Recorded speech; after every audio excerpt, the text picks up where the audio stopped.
We do provide wonderful cookies that Emily, who is your new finance director for Angels Camp back here, has generously provided. And my name is Jane Chambers. I'm with the Citygate Associates, which is a local government consulting group, and it's located out of Folsom. And we do studies all over the state and also intrastate and nationally.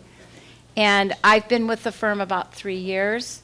I'm a retired city manager. I spent about 25 years in local government. I thoroughly enjoyed it. I was with about, 5 cities in California and a couple cities in Minnesota. And much of my career was in smaller cities, the 30,000 or so, 25,000 city. And I retired from the city of Ukiah, which is about 16,000 people, and has some similarities to Angels Camp in terms of its rural location and some of the issues that it faces. So I felt a real kinship for Angels Camp and really am enjoying this project. And with me is Andy Green, and he's going to introduce himself when he comes to the podium. This is the third time he's done this presentation in less than 24 hours. And he's going to throw some jokes in. No, I'm just teasing. It's a fairly heavy-duty presentation, but we want to, what we've been emphasizing is that we're doing this study at the request of Angels Camp. It's an organizational assessment and also a budget stabilization study. So we've actually put the budget stabilization part first, and the reason for that is to give you a sense of where your community stands financially as a very first step. And then we will be back in the fall, in around mid-November, and we will conduct another workshop with you with our full report. And that full report will have a lot of different recommendations for your community about what you can do going forward. And we're very optimistic about Angels Camp. We find that the employees are extraordinary. They're doing an amazing amount of work with a small staff and small resources, and we've already can see that. So there's many things that are encouraging. This financial picture may kind of tend to be a bit overwhelming, but we hope that you will just take it and think about it, and when we come back, we'll be raring to go to help you think through policies and strategic planning for your community. So with that, I will turn it over to Andy. And we'll have plenty of time at the end for questions. I think you want to go through it first, or questions as we go along? Take questions as they come up. Okay. I like to hear while they're fresh in your mind, and so we can address them or try to deal with them at that point. So feel free. Okay. With that, we will go with there. Thank you. All right. Thank you, Jane. Again, as Jane pointed out, my name is Andy Green, and I'll kind of turn a little bit. I have a issue. I know the camera's there and the like, but I like to face the audience so that you can see, or I can see if you're making faces or whatever you're doing. I'm going to try to stay awake. It's just a good thing for me to see. So I'll be turning this way sometimes and referring back to the screen sometimes. As Jane said, my name is Andy Green. I'm with Citygate. I've been with Citygate for about 2 years. I'm retired finance director, 35 plus years of experience in municipal finance. In 3 cities in California and in the city of Reno, Nevada. So the finance component, even though the cities that I've worked for have not been as small as Angels Camp, from a financial perspective, there are certain base level things that any city, as far as financially, needs to do and to make sure are happening to be a successful city. Financial policies, longer range planning, understanding where your revenue sources come from and kind of what they potentially could do, making a plan for those potential issues, dealing with reductions of expenses and cost avoidance decisions. All of those, it doesn't make any difference if your city is 200 people or 2 million people. Those basic components of municipal finance you need to do. And so I have a lot of experience in doing those things in a lot of different size cities. And so I think hopefully I'll be able to provide that, that insight to the City of Angels Camp to help develop some procedures and policies and the like to strengthen the financial position here of the city. One of the things I wanted to point out, or actually expand on what Jane had talked about, is this particular process or this particular presentation is really focused on the finance side or the financial perspective, where you are for City of Angels Camp on a financial basis, but it's only the first step. I mean, our full report, as Jane pointed out, will go into some other strategies and the like, and so I'll spend a lot of time on the finance side and just kind of touch on what will be coming in the form kind of as a teaser for our final report. But the focus of this particular presentation is financial. Okay? All right, let's get started. And I'm going to give all of you kind of the expanded version. I haven't done this first couple of or few slides to give you an idea, would give you an idea of municipal finance, real basic idea. But I think that if you're not familiar with municipal finance or how the city or entity, municipal agency is run, there's some key factors that you need to be aware of and understand as I kind of go through my presentation. So, as far as some finance basics, resources in the municipal finance, City of Angels Camp is no exception from any other city, are basically has to be accounted for based upon whatever the legal restrictions and various other requirements, regulations, and the like that municipal governments have to run by. You can't, for example, so the City of Angels Camp brings in a total budget revenues of about $12 million, all funds, which I'll go into. But they cannot spend that entire $12 million on whatever they want. You know, they can't have $12 million worth of PD or fire or put all of that in the streets. They can't do that because there are requirements of how they have to account for that money and how they have to spend that money. And so I'm going to kind of go over a little bit of that so that you have an understanding of that there are some restrictions as far as the city and what they can do. The accounting standards that are set for municipal governments are set primarily by these two entities. The generally accepted accounting practice, that's not an entity, it's put out by an entity, but you'll hear the term generally accepted accounting principles a lot. And basically what that is it says there's a standard when in municipal government, actually in private sector also, that has established how you should handle your accounting processes and procedures when you're accounting for funds or operations. There are 12 principles, and they basically lay out how you treat revenues, how you account for them, how you post them, a bunch of different things that lays out how you handle your various finances. The firm that is most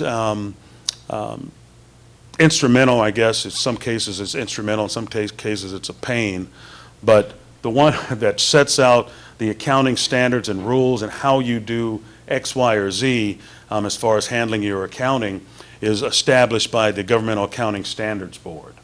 So when they put out, the governmental accounting, we call it GASB, you'll hear me refer to GASB on a couple of occasions in my presentation. GASB basically says, based upon their experience and their research and the like, the way things are done in a municipal government, as far as accounting-wise, could be better by doing this. Instead of recording revenues at this point, record them at that point. And so what they do is they put out what's called pronouncements or statements that basically says, effective fiscal year X, all governmental accounting agencies have to follow these standards. And if you don't follow those standards, you get dinged when you do your audit every year. And so it's not that GASB is just this paper tiger. There's some ramifications if the city doesn't follow those GASB standards. And again, there are a lot of them out there.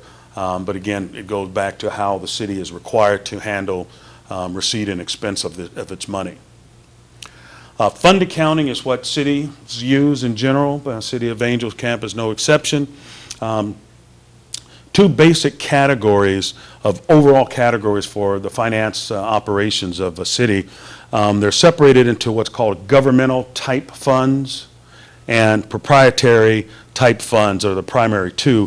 Fiduciary type funds are the trust where the city is just holding money to be kind of monitoring it. For example, if you had I believe you do have a trust, but one example is like if you have a trust fund where somebody says, I'm going to create a trust for the city to use the interest on that money to do park maintenance or whatever. So you can only use it for that. There's no expenditures going in and out. You transfer the money out based upon what the trust sets up, but the principal stays in the trust account.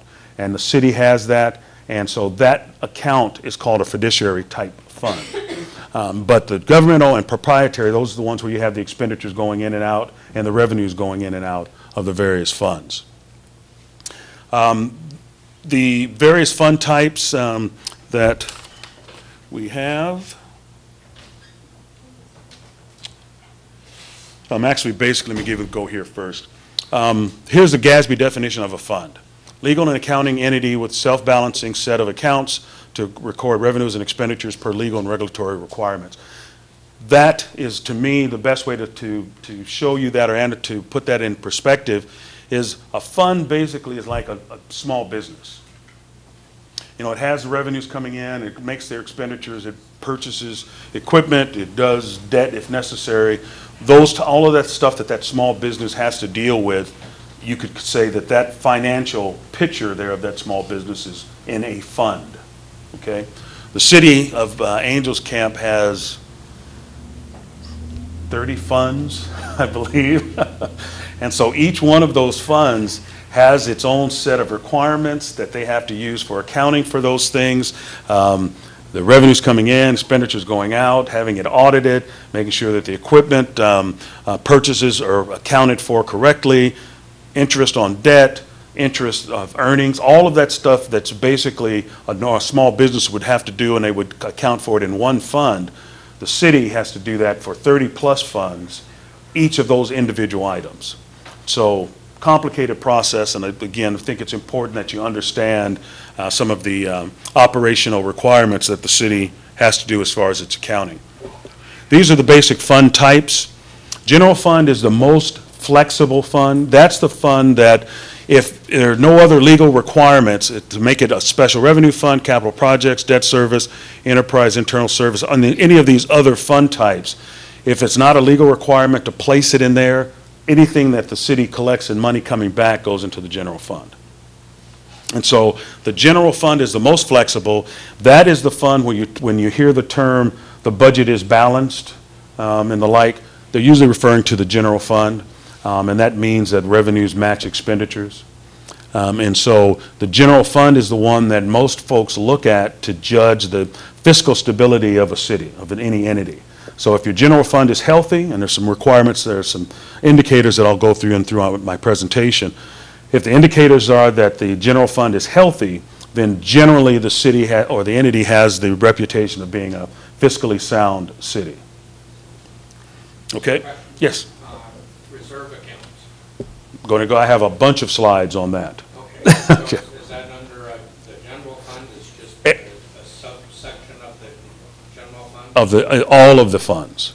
The reserves, and I think it's the next slide. Why don't I jump to that one now? The rest of these, I won't go into any detail, but just by way of example, special revenue fund types are things like gas tax, where you get special money, it's a sign that says gas tax, you can only spend it on streets. The requirement for GASB is that be accounted for as a special revenue fund, separate fund.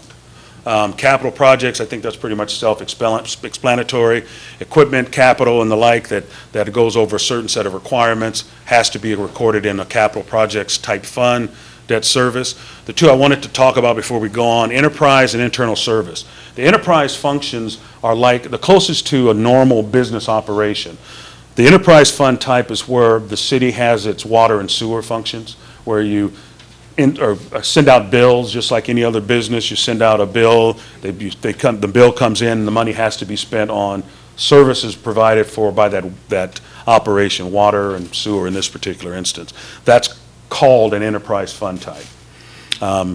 Internal service fund type are situations where that same process is there or procedure is there, but it's for internal use only. So if the City of Angels Camp, for example, had a motor pool function and it handled all of the individual vehicles within the city and basically billed the individual departments for the work that was done on their vehicles, all of that is internal service. It's treated just like an external business because they're billing, getting in revenue, spending it on certain things. But GASB requires that type of internal function to be accounted for in an internal service fund type. So as you can see going through here, it's not simple as far as kind of how the city has to handle the monies that are coming in their day-to-day transactions. Are these slides available on the internet? Not on the internet, but where is it? Okay. Okay. They will be available. Okay. Back to your question on the reserves. This is the kind of the part that'll go into that. Reserves and retained earnings or net assets. The reserves are basically a savings account. It's like the money that you have in the bank. So when you hear that term reserves, and I'll be talking about reserves later on in my presentation a lot, that's what I'm talking about. This is the money that's set aside, that you're saving over time, and in some instances you've earmarked it to be used for something later, and in some instances you haven't really earmarked it for anything. It's just money that you have in the bank that you could use for emergencies. The difference between the two, retained earnings and reserves, there's really no real difference other than generally accepted accounting principles. GAAP is what we call it, requires that if it's a governmental type fund, which I went over before, you call the fund balance, you call it a fund balance or reserve. If it's a enterprise fund type, water, sewer, the like, GAAP requires that we call it either retained earnings, and now actually it's changed because GASB has changed the naming, so it's not retained earning, it's actually net assets is what it's called. But the bottom line is it's what falls down that's left over after you get your revenues and expend your expenditures. What's left is either a reserve or a retained earning. So that's the basic thing between the two. The unassigned fund balance, which I'll be talking about, because the GASB has required the individual reserves to be broken down into 5 different components. So you have a component that's called non-spendable, which are things that you're setting aside a reserve for an asset that you're including that may not come in. So the GASB requires that you set aside or reserve some of your fund balance for that. There are committed things that the council may say we want to commit for in the future. We don't know exactly when we're going to have to do it, but we want to set aside or save some of that savings for that going forward. There's another category called restricted that basically again says you can't spend this on anything that you want, so as a result the fund is restricted or that saving is restricted. The assigned are ones that, again, are assigned for special circumstances by the council. And then what's left, after all, you go through all of those, what's left in that savings account or that reserve is called unassigned fund balance or unassigned reserves. That individual amount is the most flexible that you have. That's the part of the savings account that you can spend on any legal purpose that you need. So the unassigned fund balance or the unassigned net assets, as I go through my slides, I'll be pointing those to emphasize those because that's where you get the indication that how strong you are, where it's truly money in the bank that you can spend on whatever legal purpose that you need to.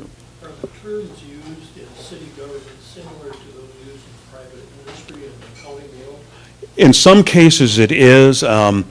What the private world uses for the term of reserves and the like is usually an operating owner equity, operating equity, where you'll hear those terms in private sector financial statements. Same thing, it's a reserve, it's a fund balance. Same thing, retained earnings. Yeah, you can use it, that you've seen it in some of the private sectors, they also use the retained earnings term.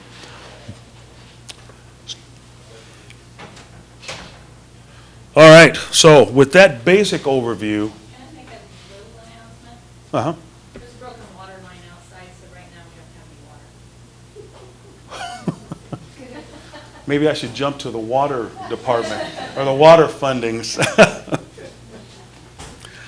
Okay, so with that basic overview, hopefully that'll help you as I'm going through the rest of my presentation.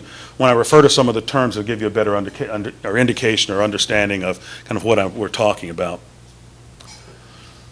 What we've done here for the City of Angels Camp is we went through and broke down the analysis in a number of basic components.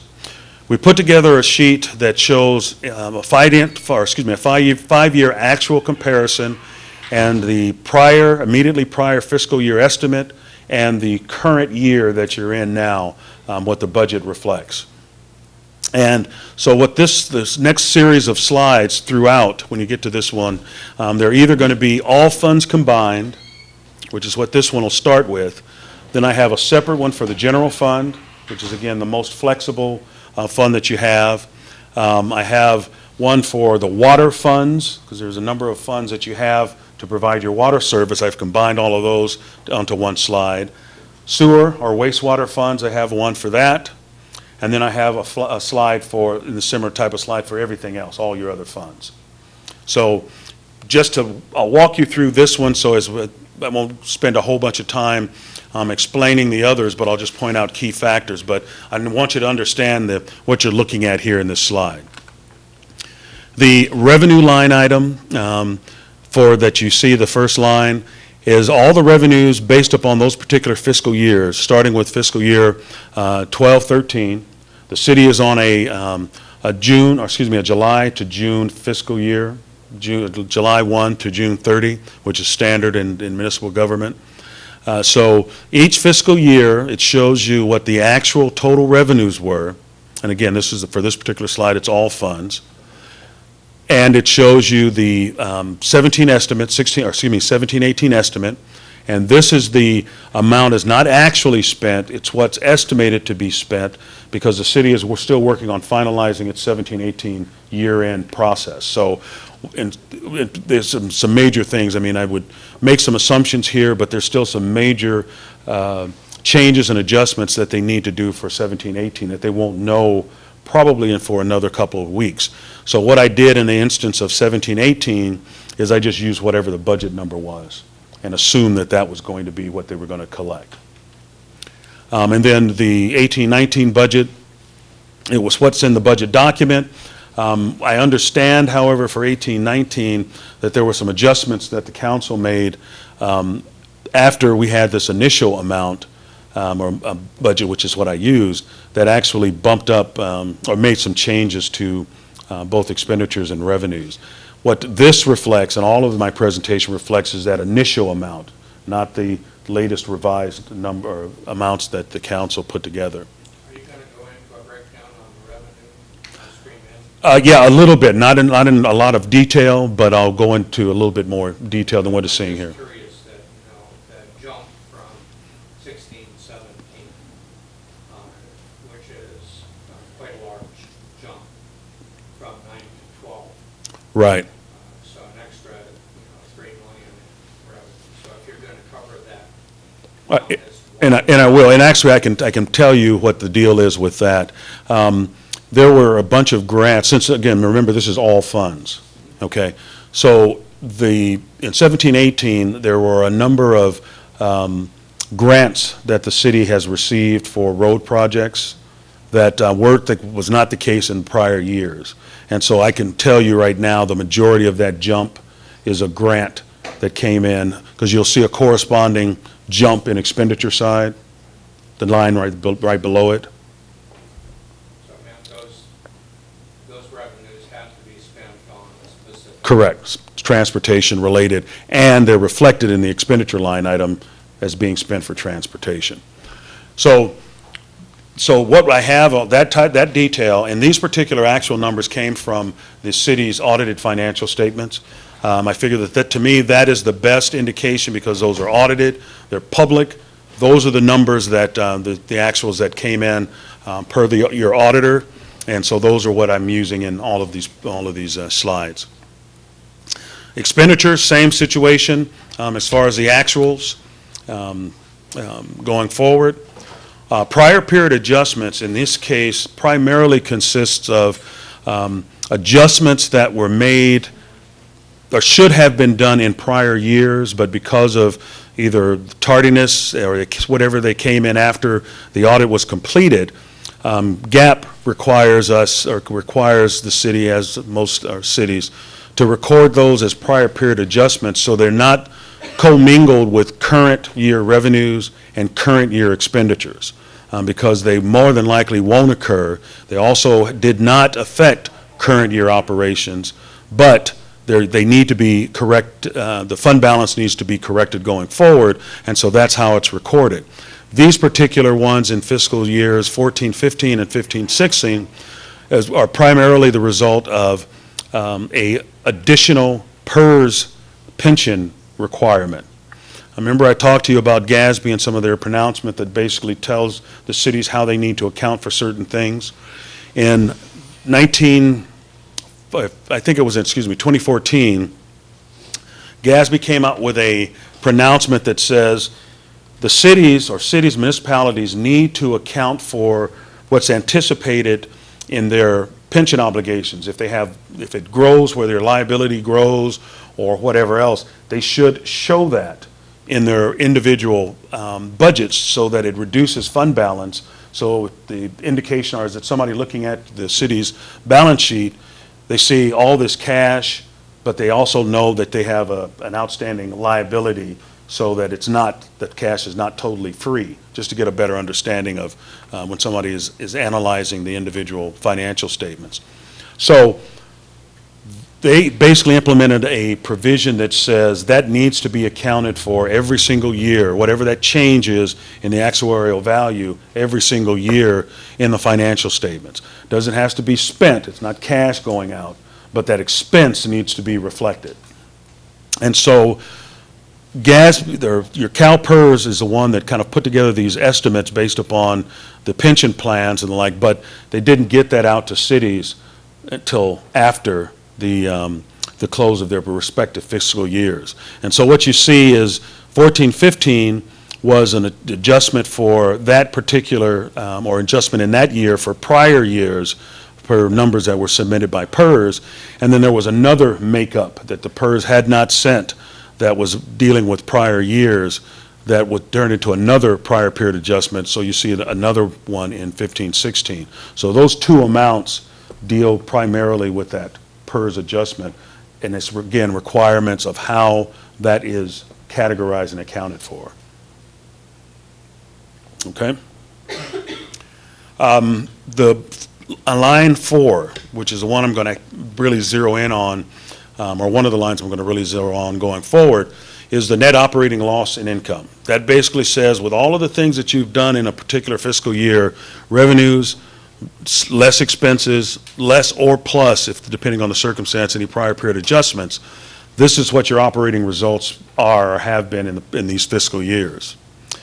As you can see, in every single fiscal year starting with, or back till 12-13, the city has been deficit spending, where they've spent more than they've brought in on revenues. Now, that is not best practice. That's something that we're going to see throughout my presentation that I'm going to beat to death, because that is something that is a practice that you need to stop. You know, again, I know in a situation where sometimes it can be easy to do that, there's a number of situations that can cause that, but if it's planned to do that for a period of time and everybody understand that, that's one thing. When it just kind of happens because you're spending outside your means, what happens is you can see going down on this particular sheet, what it's reflecting, the next line below that is called beginning fund balance. It shows what you started that fiscal year with, as far as your all fund balance, all of those components that I mentioned, restricted, unspendable, all of that combined, what you started out with, and then this line below that is what you ended that fiscal year with for that total fund balance.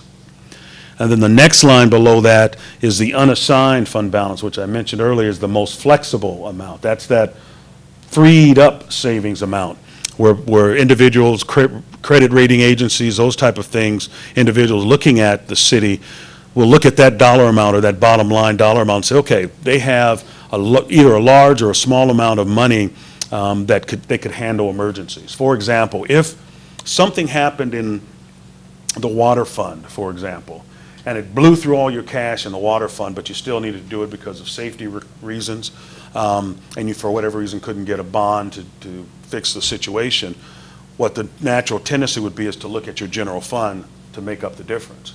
So if you have the money in your general fund to kind of take care of all those type of potentials, that makes you a stronger financially stable entity. So as that is lowered or is below certain levels, it just makes you, as a city, more risk, has a more risk potential. So, Andy, are those sometimes referred to as the unassigned fund, that's a reserve? That's the reserve. That's a part of the reserve, the most flexible part of the reserve. So, Use the microphone for those questions, because Oh. we will not record them. okay. Say, Jane, can you do me a favor? Yeah,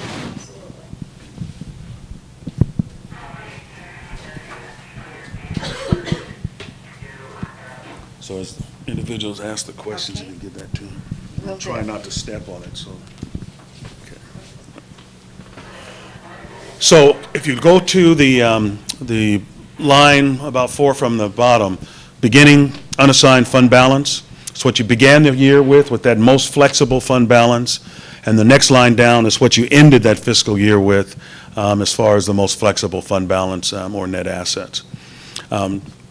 So by way of this particular example, if you look at what's anticipated for fiscal year 18-19, you had total, or you have recorded total fund balances of about $24.5 million. That is all components. That's money that you've set aside for things that may come up later, or whatever else that you've made the determination of how you break that down. It also includes the unassigned fund balance amount, $21.5 million. The portion of that that's the unassigned at the end of 18-19 is about $7 million. See that ending unassigned fund balance in 18-19 column, 6.983. As you can see, the unassigned $7 million fund balance is your flexibility money. Look at the line just below that, which is the cash balance. That's as of, assuming, again, because we're taking the actual cash balance for the audited financials and assuming you spend or deficit spend like your budget indicates, your cash balance at the end of 18-19 for all funds would be about $8.8 million. I can speak loud enough. What are the investment? Yeah, we're trying to record It's here. on. What are the investment restrictions for the unassigned fund balance? So if I'm looking across around 9 million, is a portion of that, what are the restrictions for gaining either interest or extra money from that fund? Or do you have to leave that just in like a money market type fund? What are the restrictions? Requirements are that, there are some requirements, let me say that off the top. You can't just go out and speculate and go into the stock market and see what you can do. GASB doesn't allow that. Matter of fact, there's a term that's used for municipal investments called SLY, and that basically says you need to consider safety first, liquidity second, and yield last. So whereas your private investments, you may, depending on what you're doing, you may look at the higher the yield, that's what you're chasing. Per GASB requirements, the cities can't do that. They need to make sure that they're safe investments first, and that they are liquid investments just in case emergencies happen, and then yield is the last consideration that they have. So depending on what the city has set aside as its purchasing policy, because the City of Angels Camp is a general law city, the investment restrictions are laid out per state code. And so again, it's certain you can do money market, demand deposits, you can invest in certain corporate bonds, you can do any of those type of safe type investments, which are right now not paying real high yield-wise. But those are the restrictions. But generally, there's an investment pool in all these funds. Right, correct, Yeah. correct. Yeah. But this is all funds, this cash balance is all funds, so some of that 9 million can be restricted, correct? Yeah, she's, This is so we can get you recorded. So this cash balance is all funds, so some of that 9 million could be restricted. as far as usage, that's Yes. correct, yes. So that's not a general fund cash No, balance? not at all. But I have a slide. That's all funds? Right, I have a slide particularly for the general fund that I'll go over. Okay, but you're right, this is all funds. So bottom line, I think, again, what this is showing is that for the unassigned fund balance, by and large, there's cash for that. But if all of these other items that you've set aside money for in the total fund balance, if for whatever reason you decided I want to spend all of that money, 21 million versus 8 million in cash is not going to make it. So overall, before I leave this, I want to make sure I leave this in your mind. Angels Camp is not going over a cliff.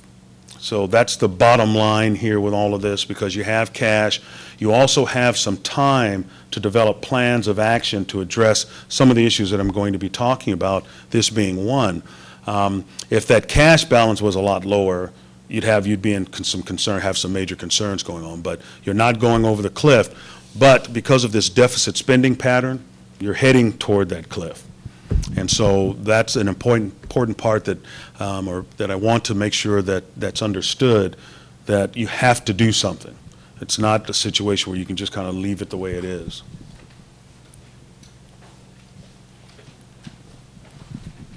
I'll ask if you're going to go into unfunded liabilities and the PERS operation. A lot of cities I know right now are changing where they're not heavily into PERS, and they're making employees participate in more of a 401k type program where the city will contribute money in, but the employee also puts it in.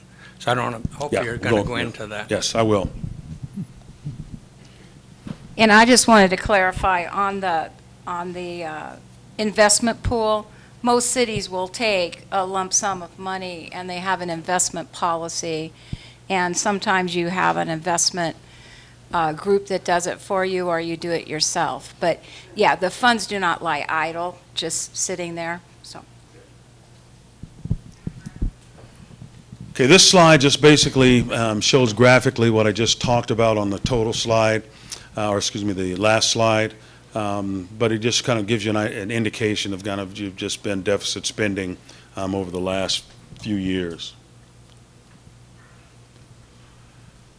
Some of you may have seen some of these. I mean, this just gives you an indication of the distribution, in this instance, for revenues for 18-19 by fund, where the revenues are collected and generated. Wastewater, water, general fund, as I said, 31% of your total amount collected for your 18-19 budget goes into the general fund.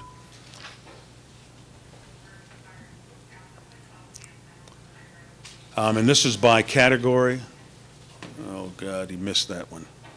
Anyway, what it's showing you is by category type, revenue type, where the distribution is, and I apologize for that one up there, that category name percentage. Thought I caught that one, but I didn't. Property taxes, total city-wide, is really not a big chunk of the total. It's a large chunk of the general fund total, which we'll be talking about in a little bit. But citywide, as far as your collections, the charges for services, which is your water, sewer rate primarily, rates or revenues, your intergovernmental, which is a lot of your grants that you get from federal and state government. So those are the larger portions citywide that your revenues come in from. And this is where you spend it, citywide. A big chunk in salary and benefits, but a bigger chunk in your operations and maintenance. So doing what you do absent personnel is your larger chunk of expenditures. But again, I need to qualify that because a big chunk where your payments for roads and capital improvements and those type of major components are all included in the operation and maintenance. So a big chunk of that swing is because you have those type of things that you're doing. Some major projects that you're anticipating doing for 18-19 is also included in that operation and maintenance number. And these are your expenditures by fund. You know, general fund again is the larger component. Now let's talk about the general fund. Again, as I pointed out, the general fund is the most flexible fund. That's the one that usually individuals zero in on outside the city to see how healthy the city is. So let's talk in a little bit more detail about your general fund. Same component, same actual individual components. I want to focus you on the net operating loss income, which is the fourth line down.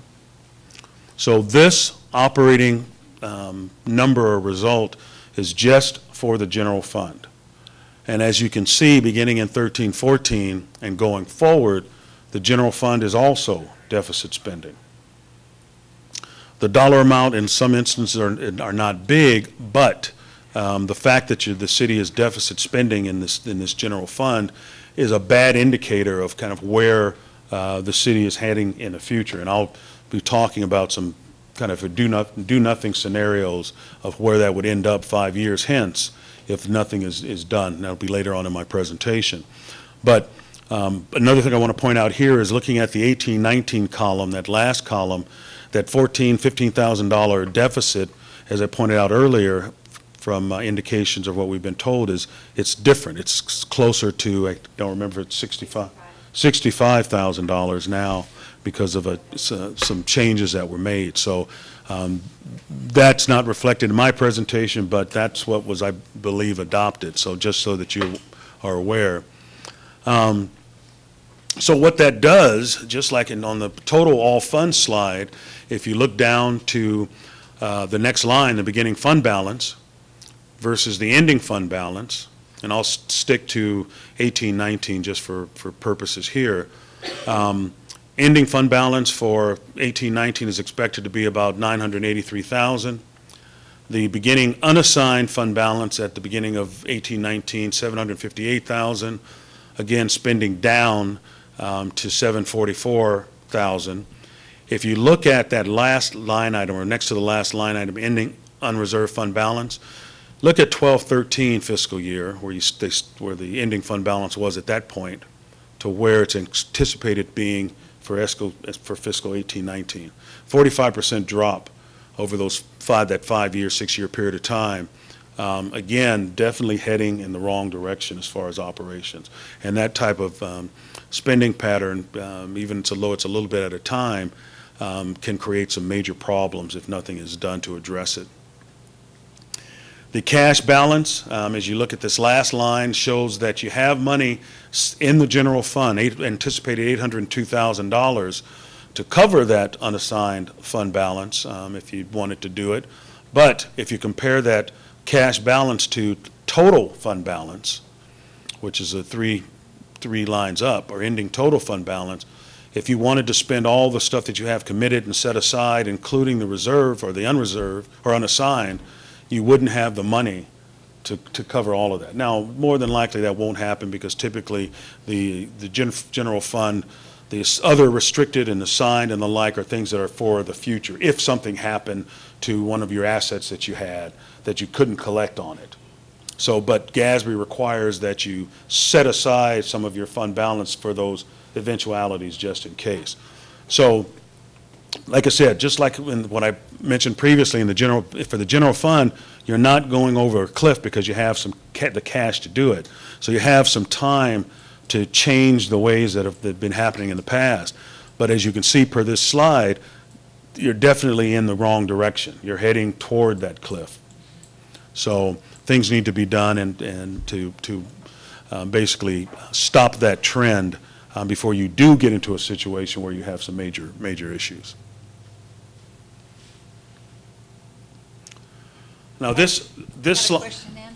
Oh, okay. What are some of the driving factors that are causing the negative flow of income? The factors, they vary. A combination of things which I'll talk about here. Revenues are not keeping pace with your expenditures.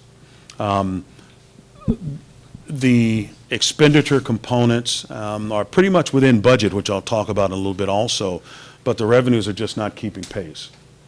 And so, and when you tie that or add that to the fact that the budget has been it's created in these past fiscal years anticipating a deficit, that means nothing has been done to address that going forward. So say, for example, if the expenditure budgets were cut to make up that 15K or whatever is determined, then at least it stops that deficit, it stops that individual reduction in fund balance, and it makes it look a little bit better. But if you're anticipating a deficit, and even if you come in exactly on revenue on point and expenditures on point, you're still going to eat into your fund balance.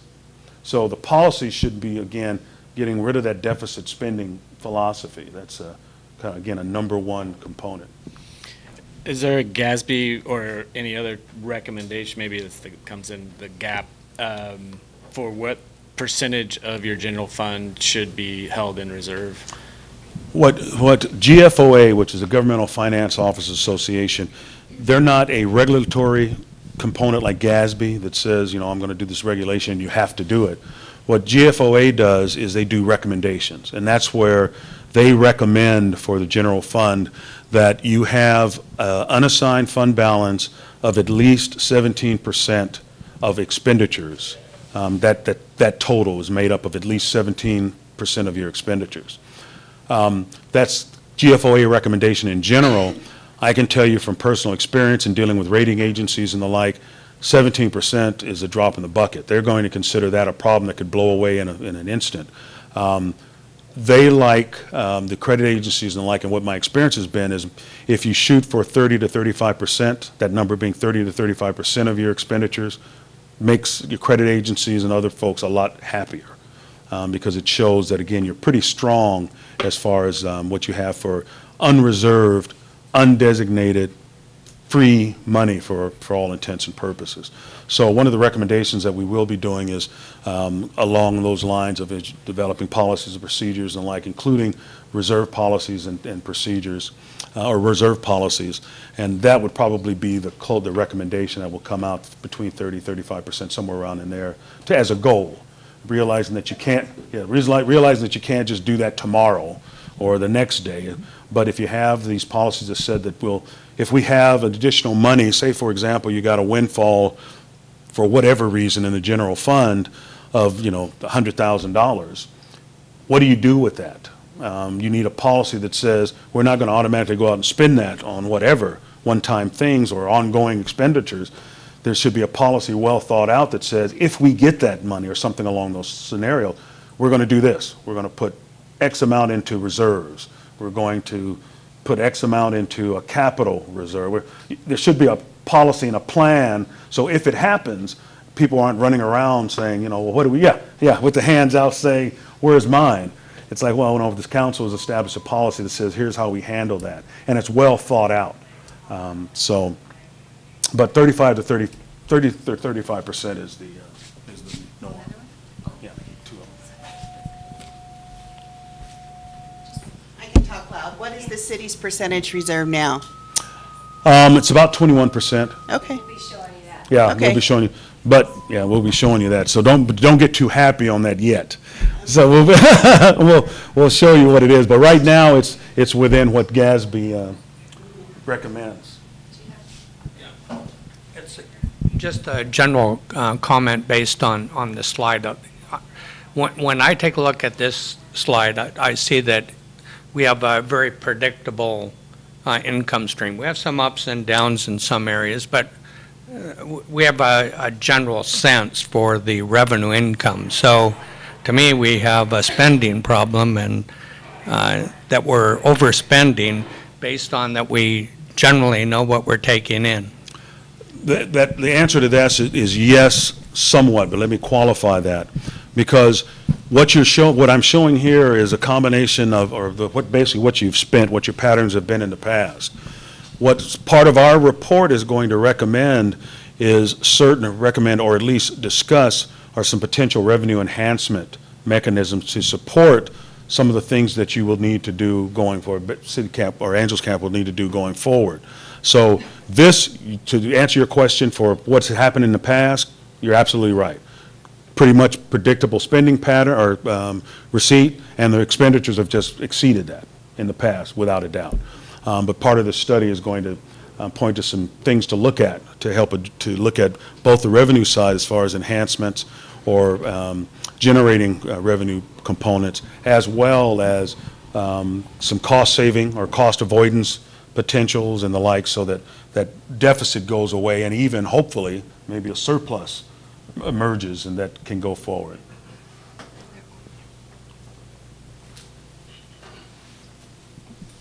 So can you talk a little bit about the expense side of the coin? Because for the City of Angels, we've implemented a number of cost-cutting measures over the last 3 years.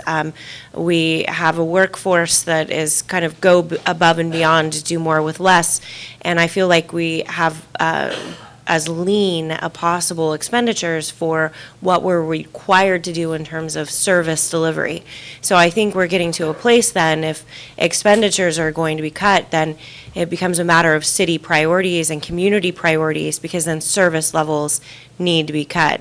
It doesn't feel like we've got inefficiencies or excessive capacity anywhere within the city. So can you talk about what you found there? Sure. What we found in looking at the operation on the expenditure side, the City of Angels Camp has a really tight operation as far as operating on a dime. My experience, like I said, I've had over 35 years in looking at various and sundry operations. The City of Angels Camp has done a lot with a small amount of people. So if you get into a situation that you're cutting something or cutting on the expenditure side, what you run the risk of, as far as what I've seen, is definite service reductions. So it's not a situation where you can just go out and lay somebody off and then whittle through it. If you do that, you're talking about, at least what I've seen, you're talking about some major changes in overall operations and cities or in services being provided, which of course eventually will impact your revenue collections. If you get that reputation where your streets aren't maintained, or you can't provide X, Y, or Z, or your buildings here look like whatever, people start to not visit, sales tax, your property values go down. So it has that direct correlation. But what I've found is that your expenditure side, your people really go above and beyond. And actually, I'll go even a step further and say that they need to be commended for the stuff that they do, or the level that they accomplish with what I see that they're working with. And I'll give you an example of that. The Angels Camp has a financial system called Springbrook. And it's standard financial. It has the accounts payable, payroll, general ledger, how they do their accounting functions. In my experience, what happens with the financial system is that all of the departments have access to that. So as they're going through and doing their day-to-day, they know where they are budget-wise, they know what they're needing to deal with, so they can control their budget and make sure that they stay within budget and see whatever savings they have. But they have that technical expertise, or not expertise, but availability to basically kind of help them in their decision-making from day to day. Your Springbrook system here in Angels Camp is pretty restricted to, I believe, is the finance department and I believe the city manager's office. That's pretty much it. And so the departments, as they're going through and doing their day-to-day, it's not that as if they could go through and look up the system and look in the system, see where they're going or what they need to do or where they need to cut back or what they need to work on. They wait for finance to either give them a report, or they basically kind of I think they've been doing is kind of winging it. So given that, the fact that if they stay within budget and they do these type of things, it blows me away. I mean, they're doing a lot with very little. So some of the things, again, that we want to do is look at providing for them those particular situations or technical expertise, or not expertise, but availability, so that they can do even more. Because if you can leverage the staff that you have now with the abilities and what they've been able to do now, can you imagine what can happen if you can cut out some of these manual processes that they have to go through because there's no other way to do it, and then free them up to do other things, not hire additional people necessarily, but it frees their time up so they can be even more efficient going forward. And the city has really a minimal expense that they have to increase expenses by. So just an example that just jumped out at me, and some of the things that we'll be talking about. But yeah, the staff is not, we didn't see where the staff would be something automatically that you would need to go through and zero in on. But you know, some of the other operational expenditures, we're going to have some potential recommendations to help do some cost avoidance and those type of things. Yeah, and I should apologize because part of my intro should have included that caveat that we had already seen as a group, as a team, a highly efficient community. So many communities look like this, where the revenues are relatively stable and yet they're getting upside down on their expenditures. And people ask, well, just cut, just stop doing. And you're already at that sort of minimalist level, and a lot of communities are in that same boat, where the minimalist level of what they really can do to be operable has already been achieved. So you have to look at other options for how you're going to deal with your revenue expenditure gap. So anyway, that's just another thing I should have added as an intro, and didn't do that. Are you going to go into that in your presentation? Into? Are you going to go into, here's the layout, here's... No, November. Right. Yeah, again, what we're trying to accomplish with this presentation is giving you an indication or an idea financially where the City of Angels Camp is now,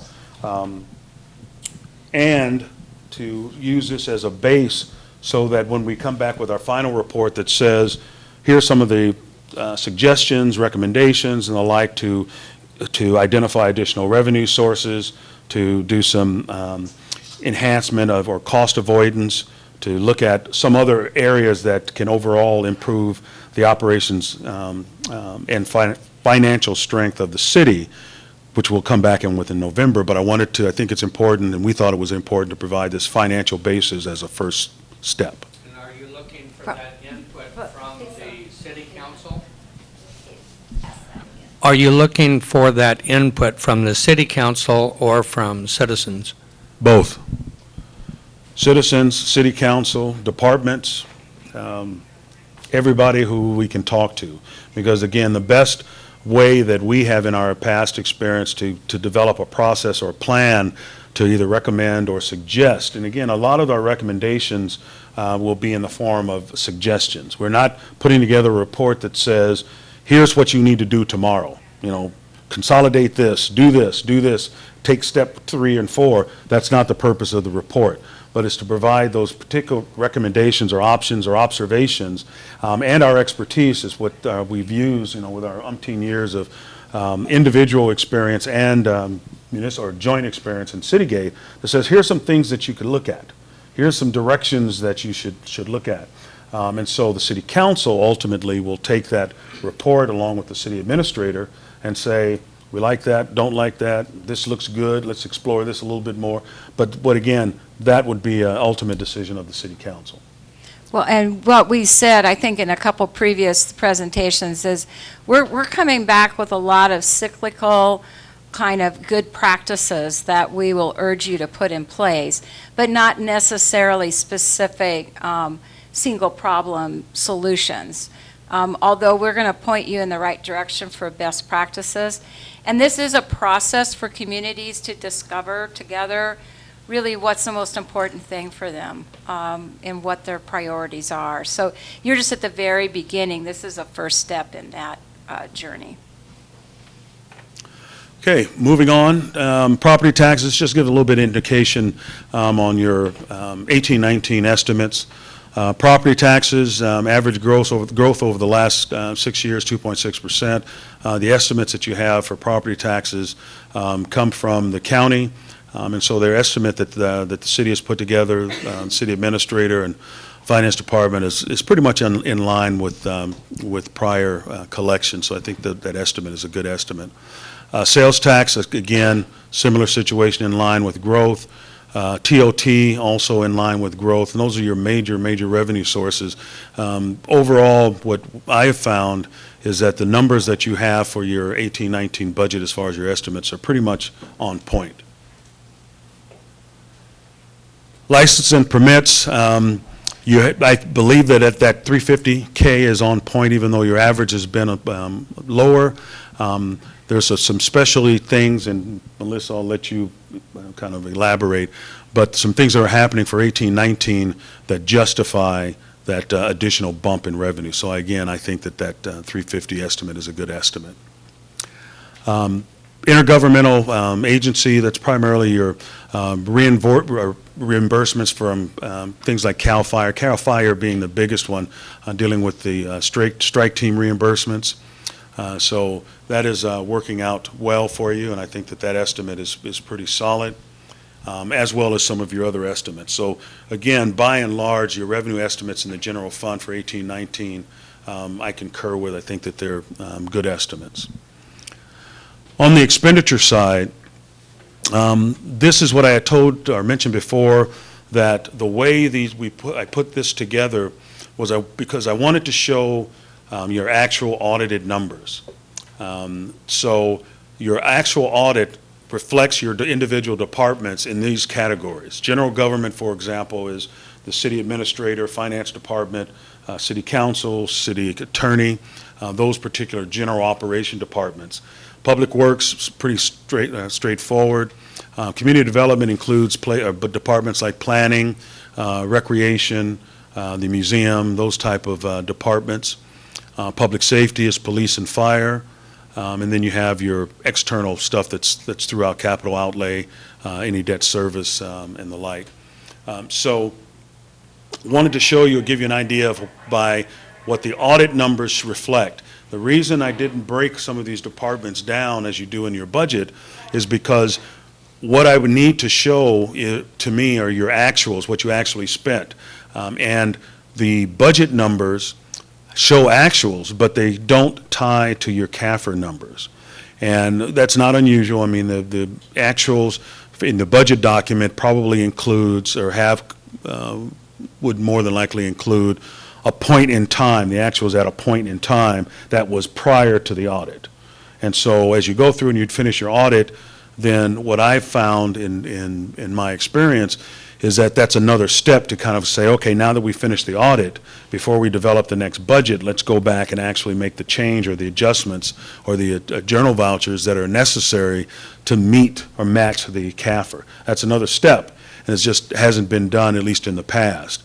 And so I basically thought that in an effort to kind of show actuals to actuals, comparison to comparisons, that using just the categories out of the CAFR or the audited financials are the best way. And let me tell you why I keep correcting when I say CAFR. I'm so accustomed to CAFR versus audited financials. There's a difference between a comprehensive annual financial report, which is the CAFR, that cities put out. The CAFR is a lot more detailed as far as its format and layout. It goes through and it talks about the city and the year that has gone by, what some of the challenges have been, how the city intends to address those challenges. It talks about the what's called the management discussion and analysis that basically says, here's some of the goals that we have going forward. It's just a lot more extensive as far as providing an idea of what your operational results were for a fiscal year. That's called a CAFR, so it has all of those additional components in addition to the individual general purpose financials, which are just the numbers, and the audit opinion, and the notes to the financial, which basically kind of explains anomalies. It also has statistical information that shows prior history of things. For example, it will show in a typical CAFR how many water customers you have, for example, and how many you've had, how that is compared with in the past, how many sewer customers, how many miles of road you have, what the maintenance has been in the past on those roads. In a CAFR, all of that is included. So when somebody is looking through to see financially where the city is, I mean, there's a preponderance of information that you can get a real good idea reading through it of where the city was as far as that last financial year. What Angels Camp's audit report is, which is required at least at a minimum, it only reflects the numbers and the opinion letter from the auditor and the notes to the numbers. That's it. And so when I say that, I'm used to saying CAFR because I equate that with audited financials, but Angels Camp does, like a lot of small cities. So again, not that your Angels Camp is some anomaly out there. A lot of small cities do this. But I just want to make sure you understand because my natural thing is to say CAFR. And you really here in Angels Camp don't have a CAFR. You have an audited financial statement. Okay? And I think I'm going to hopefully anticipate your question, but go ahead and ask. Yeah, okay, so there's no entry for 18-19 in debt service. Does that mean we have no loans to repay? No. That amount at that particular point in time was included in, I think the general government has some outstanding debt service, not bonds, but just payment for liabilities that were established.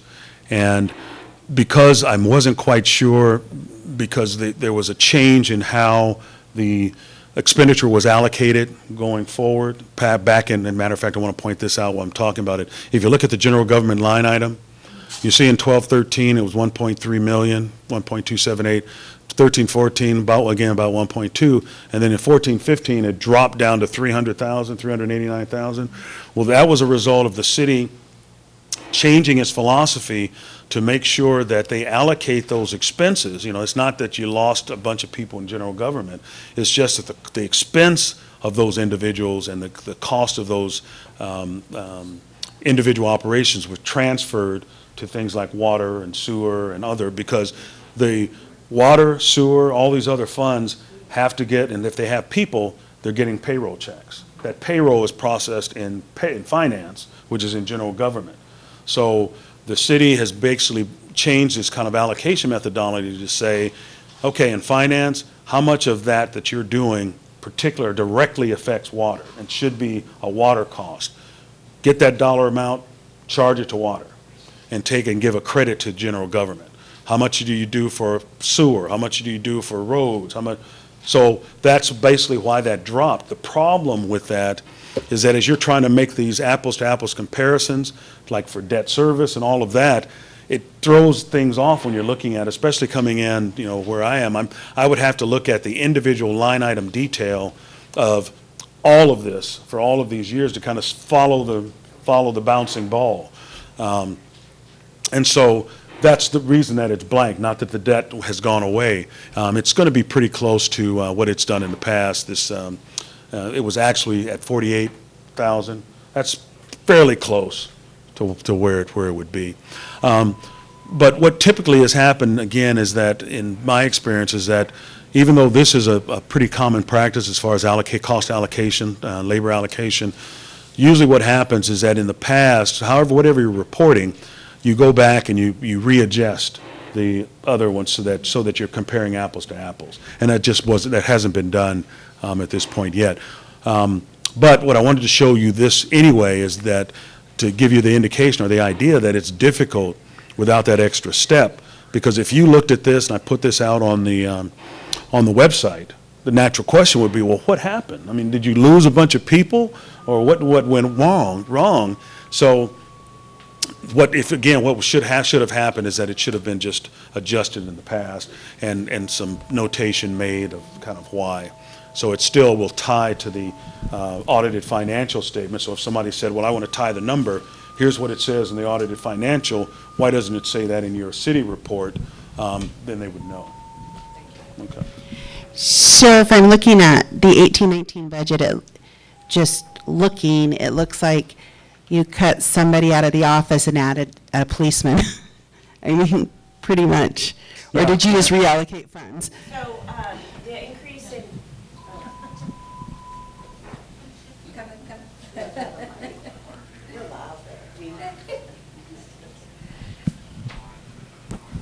So we did approve some staff changes in PD. So we had the resignation of a senior officer that has left PD, and it created an opportunity for the hiring of 2 recruits. So there was some savings overall to PD because of those staff changes. And then the major increases to public safety were the increases to fire. So you'll see the transfers out. That is revenue we receive from strike team. And so then that is going to offset expenses to the increase in expenses to fire. And so some changes that we made to fire, though they were increases overall because we have been cutting the fire budget for at least 3 years. We reduced our fire captain position from, I believe, $23 an hour to $16 an hour. And then we eliminated our firefighter positions, and now we are offering stipends that equate to just over $4 an hour. So now we are looking for volunteer firefighters, staff augmentation with Altaville Maloney's, and they will receive $100 stipends for their service to the City of Angels for a 24-hour shift. So those were some major changes that we made this year, and then that whole budget is really contingent upon the crew, the guys that we do have going out and responding to statewide fire strike teams, and then utilizing what equipment we have because we do get admin fees and equipment fees that are helping to sustain those costs this year. So that's a little bit of what's happening in public safety right now. In terms of a sustainable plan, that is not ideal whatsoever, but it's making sure that we have adequate coverage and that public safety is a priority in the City of Angels. Our fire response is a priority in the City of Angels, and sort of that's the best we could do with what we've got for right now. In general government, the decreases, we lost senior staff. We lost a finance officer. We've just recruited our finance officer, but she makes a lower salary and lower pension than our senior finance officer. Same for myself. I am your new city administrator, and I am also on a lower pay scale than the previous city administrator with lower pension benefits as well. So those are changes that your city's been implementing over the last few years, which is anyone that's hired is on a new pay scale. And so what you're seeing there is some savings associated with that. Now, that doesn't stay stagnant because each year there are increases that are attributed to those positions, and somewhere along the line, those new staff become senior staff, and so then labor costs begin to increase over a period of time. But we're taking advantage of those decreases for right now.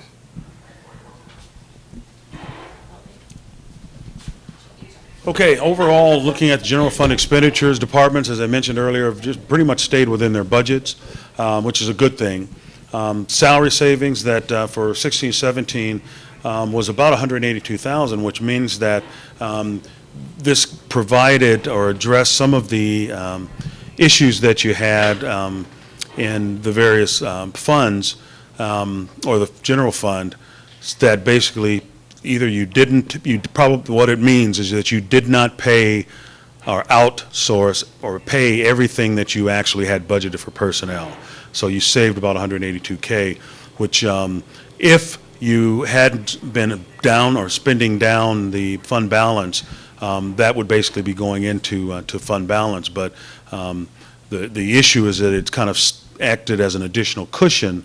But in looking at this, I think that 182 may be all funds, because your general fund is is really not that expensive. But either way it goes, the salary savings is an extra cushion for the end of year. If you decided to, or if it was a determination that you would spend everything that you had budgeted, then you would have an additional expenditure hit or deficit of that $182,000. So, but the problem is you should not, the city should not rely on the salary savings, because as Melissa pointed out, as the years go by and people leave or come on and how you have to hire them, that salary savings number is really not predictable. And so you should not ever think that, okay, well, we've had 182K, so let's just assume that that's going to come in, so we can have a deficit of 182K and the salary savings will take care of it. Not a good practice. Like I mentioned before, the 17, 18 numbers, we're using estimates because the numbers are still being worked on by the city as far as finalizing it. So we just use the estimates for the numbers in this report. Some preliminary budget suggestions, and this is just kind of at this particular point in time. I still will be going over water and sewer and other funds and some other things. So just in case you thought that I was nearing the end, Yeah. I wanted to allay those fears that I still have a lot more to talk about here. So preliminary budget present or suggestions. The budget format that Angels Camp has should be enhanced. What typically is the case in small cities is just this kind of basic level of information. But what would help out, I feel, a lot is if the document itself could be enhanced to include something like a budget message that says, here's how you read our budget. Here's how you go to see X, Y, or Z. Here's what our FTEs are. They're really clearly laid out, how we're funding those. Here's what our CIP is on a longer term or long plan, CIP being capital improvement projects. Here's what we expect to do. Here's what our plan for CIP is, how it's put together. Here's some statistical information that says, on salaries, here's how our salaries have basically been accounted for over the years. Just some things where the format is a little bit more user-friendly and reader-friendly is some preliminary, or at least an initial suggestion. Performance measures are non-existent as it stands right now, at least that I could find. And by performance measures, typically what happens that I've been exposed to is that the city has a set of goals and objectives that are citywide. The council, dealing with and talking with the public, establishes here's where we want to be a long term. Here's our vision. Here's the core values that we have. Here is where we're heading to be as a city. And they establish that so everybody understands that and knows that this is where the city is going or wants to go. And then each department is required to develop performance measures to say, here's how we're going to get there. Here's how my particular department is going to, what we're going to do to get to those particular, that particular point. And here are the measures that anybody looking at that could read and say, yes, they are on track with meeting their particular goal, or no, you fell short here and you're going to need to do something different. That's pretty standard in the budgets that I've dealt with, and that would be a suggestion that I would have here, because again, it not only keeps the focus longer term for the individual departments, but it also makes sure that there's a monitoring mechanism to make sure that they're doing what they need to do to make those goals. Deficit spending, as I said, I'm going to beat this one to death. It's not a best practice and should be discontinued. And there should be a policy, or included in a budget policy, that one-time revenues are not used for ongoing expenditures. That should be, it's a best practice to establish that, but it needs to be in a policy somewhere so people understand, and that urge, if you get a windfall, you get a grant, for example, that's for 2 years or 3 years, and you turn around and you hire 3 firefighters or 3 street workers, whatever the grant is supporting, the question needs to be whether when you accept that grant, do you have a plan long-term to keep those individuals on after the grant goes away? Or is this something now that when the grant goes away, it becomes an find additional revenue for it and hope that you get another grant, or make some cuts in somewhere else so that you can support that? It's just that situation or that practice puts you into a lot of trouble. And formal budget policy, as I mentioned, with that should be a part of, or the not using one-time revenues for ongoing expenses.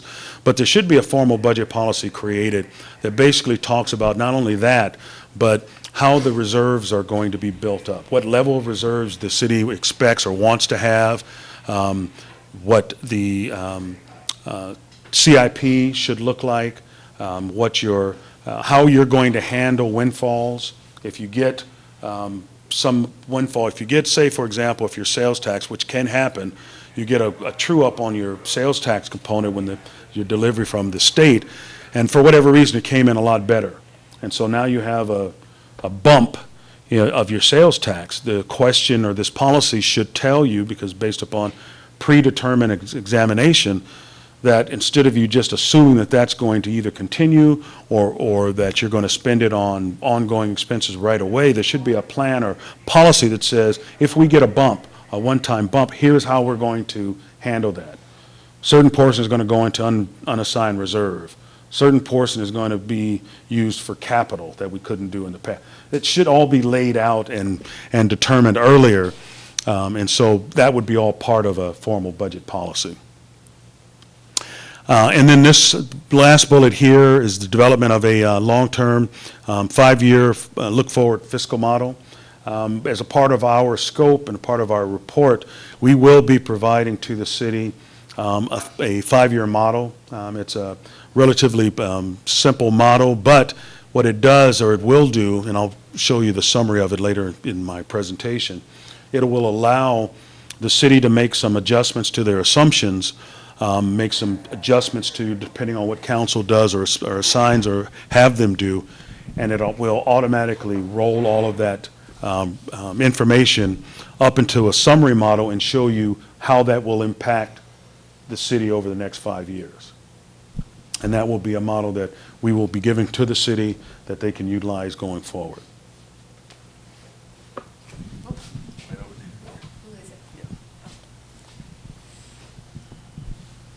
In your experience, how has the Brown Act impacted cities in terms of developing policies and plans? The people generally are not allowed to speak to each other, so how has that impacted?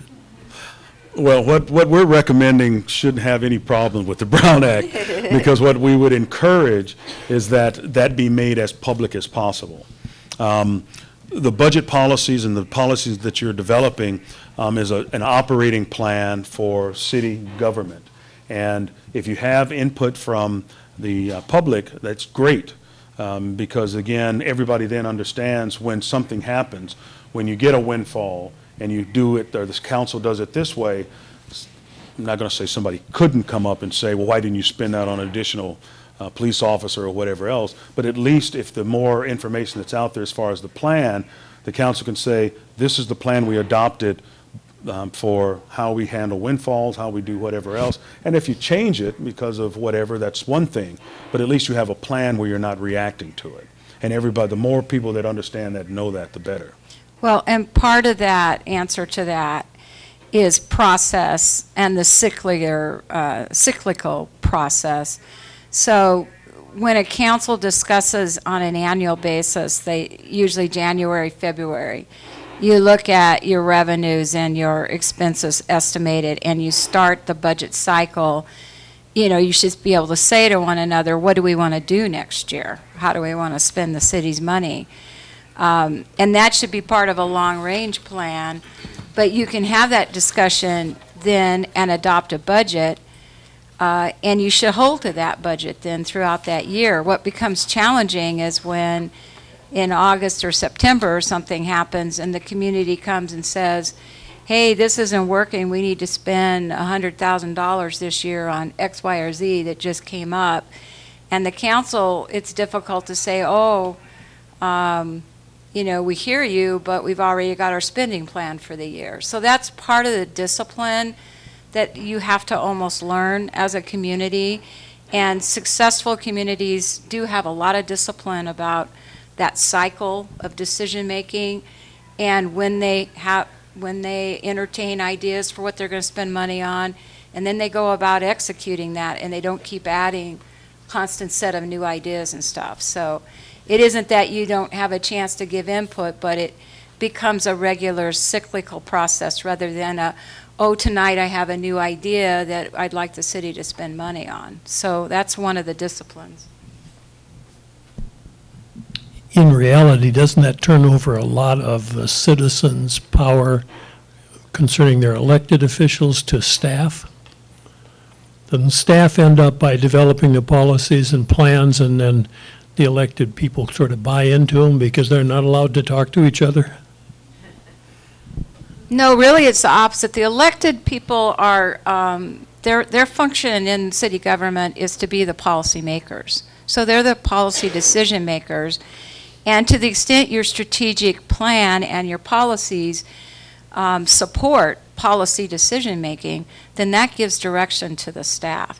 When you don't have good strategic planning, you don't have anything that you're holding your staff accountable to achieve, that's when you really don't have the citizens' input. You just have staff deciding to do what they can do in any given 8 hours that they have. So that's one of the challenges in the cycle that we see you kind of needing to establish here. Right, and just to kind of add on to that, it's not that the council members can't talk to each other.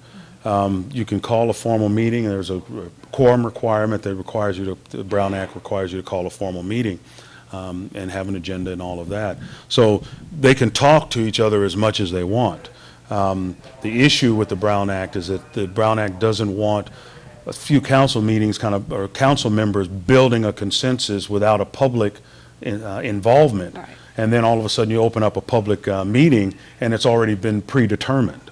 That's kind of the things that the Brown Act is trying to eliminate. What we're suggesting here under this component is that it is a public meeting. Matter of fact, we're going to hold a public hearing or a public meeting that says we want your input as far as what you want to see for the city going forward, and help us establish those goals and priorities. And then we as council members will give that direction or that policy direction to the city administrator that says, now you go out with the departments and make it happen. That is not a problem with the Brown Act. Last comment on the subject. My question led off by saying, in your experience, how has that worked out? Some of us have had some experience with councils and abilities to talk and where the plans and policies are developed and implemented. So just in your experience, how has it worked? In my experience, it's worked very well. And let me just give you an example. By and large, in my 35 years in the cities that I've worked for, here's usually how it happens. You start your budget process as early as November of the year that you're in to develop the CIP and figure out kind of what you want to do long-term on your capital improvement projects. So you start that. Then you start the real budget process usually January, February of that following year. And at that point in time, what happens is that the council has a public hearing that they hear from the public that says, here's what our goals, objectives, here's what we want to see in the city. Here's what our priorities are. Here's what we want to do. Council takes all of that in at a public meeting or a public hearing and basically says, okay, we agree with all of this. This is what the people have said. Here's what we want to do. Here's what we want to try to accomplish. Here's how we want to build the budget. They turn that over then to the city administrator. The city administrator works with her team, but of department heads to say, okay, here's what the council direction, policy direction has been. How is this going to impact your individual operations? Provide to us how you would do X, Y, or Z. What would be your goals and objectives to do that? What would be your performance measures to make sure that that happens? All of that stuff is based upon what the public has told to the council and what the council has told to the city administrator. Like I said, in my experience, that's the way it's worked, and it usually works out pretty well. Yeah, I'm trying to think kind of where the rub comes in. One of the challenges that cities have, that there's a real trend in local government right now, is for financial transparency.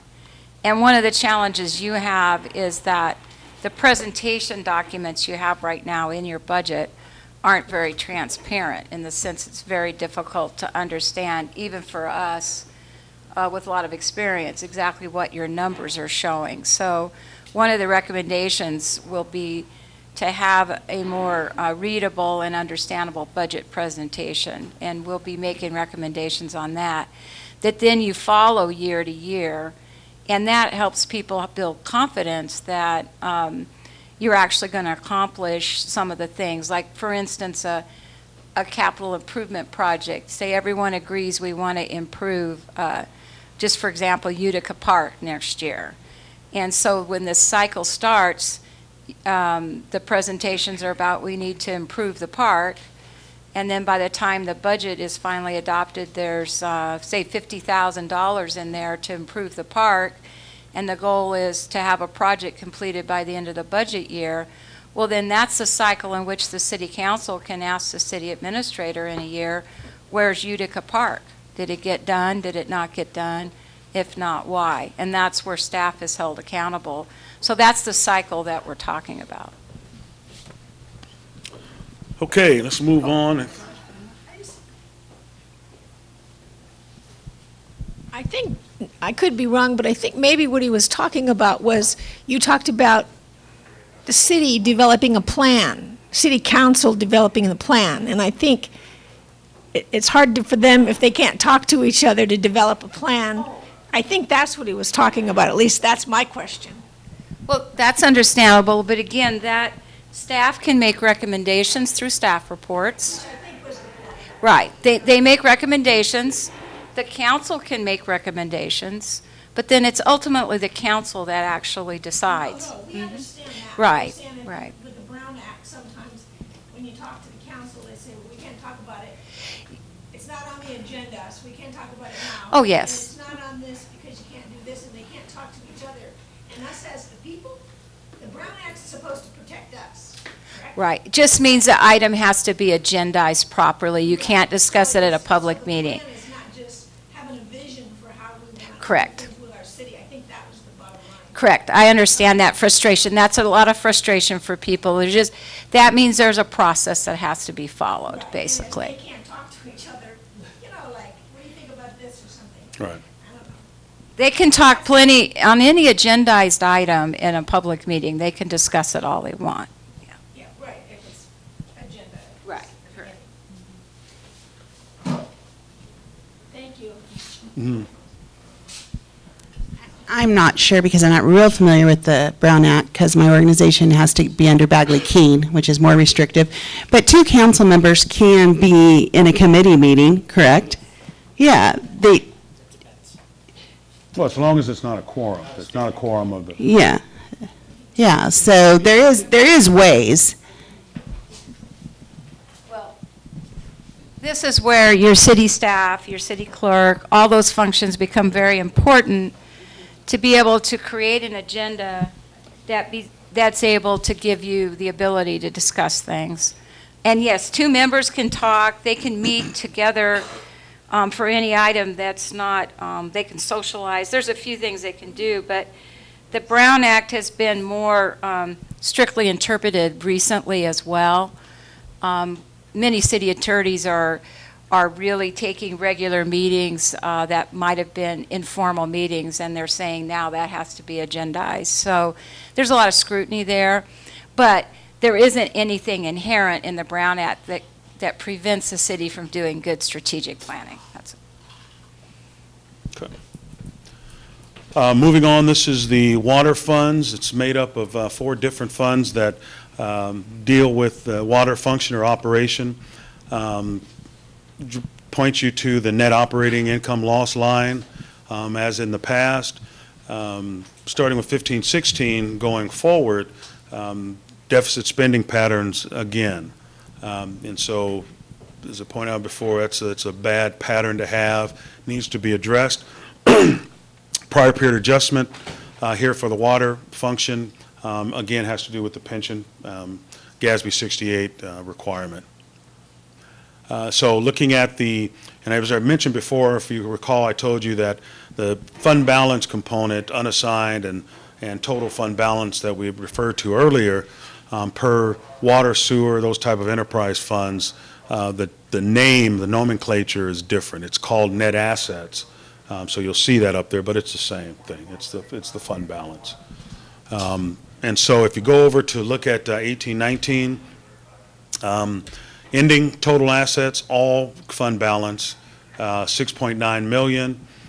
Ending unrestricted or the unassigned, whatever, it's the same type of thing, 5.7, and the cash balance anticipated at that time 5.9. So even though, again, as I pointed out before, for the water funds only, cash is there for, or will be there for net assets, or the most flexible portion of the fund balance. But if you, again, went to your total fund balance as a comparison, it's about $1 million. Your cash is about $1 million short, or will be, for 1819.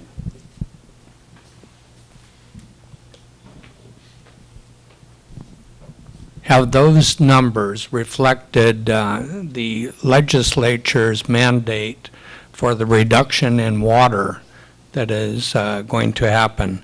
So that reduction has affected a lot of water companies and a lot of cities in California prior, when we had to have a 20 or 25% reduction, because that reduces your revenue then, because then everyone is supposedly not using that water, and in some ways that hurts. So has that been factored in?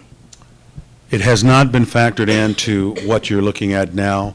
What would happen is that once you solidify or get a better indication of what that impact would be, the 5-year model will give you the opportunity to change some assumptions and roll that through. But in my numbers here, it hasn't been.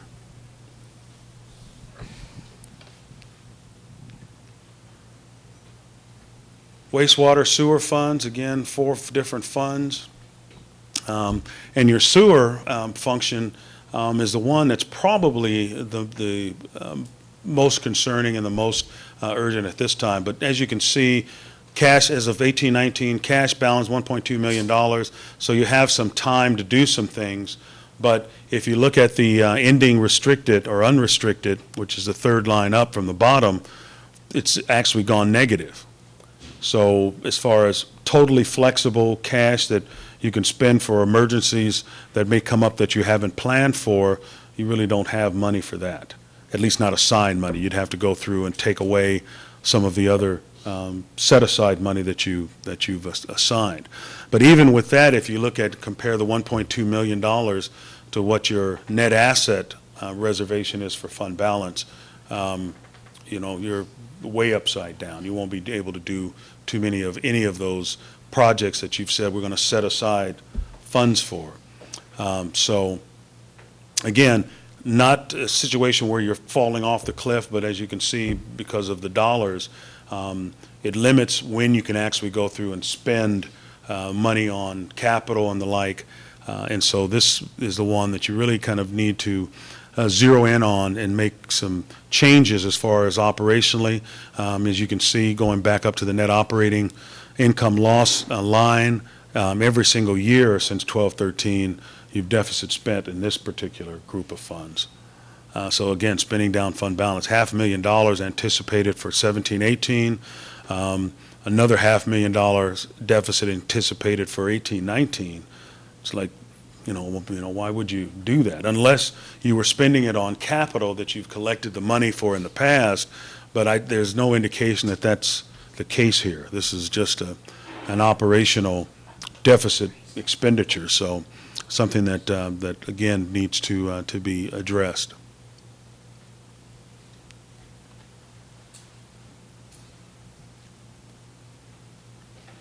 And then the other funds are all of the other funds that you have. So it has, road, transportation, your assessment district funds. So a lot of other funds. But again, and just to show you kind of what that would look like if they were all put together, these would be primarily your special revenue funds. If you look down to net operating on this, looks like going from 16, 17, you're actually in the positive for as far as your operating results. But again, like I said, this is a lot of different funds, a lot of different assessment districts and the like. But just looking at it as a total, in fairly good shape as far as cash funding for the unassigned fund balance.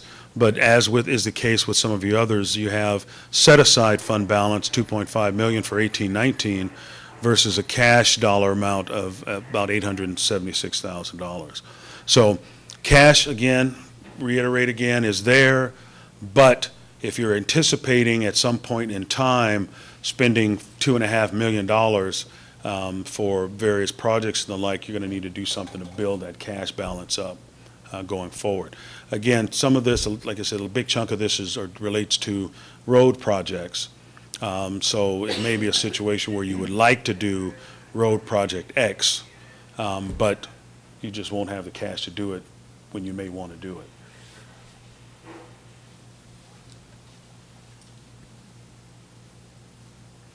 All right, the do-nothing scenarios. So this is the summary version of the five-year financial model that we'll provide to the city.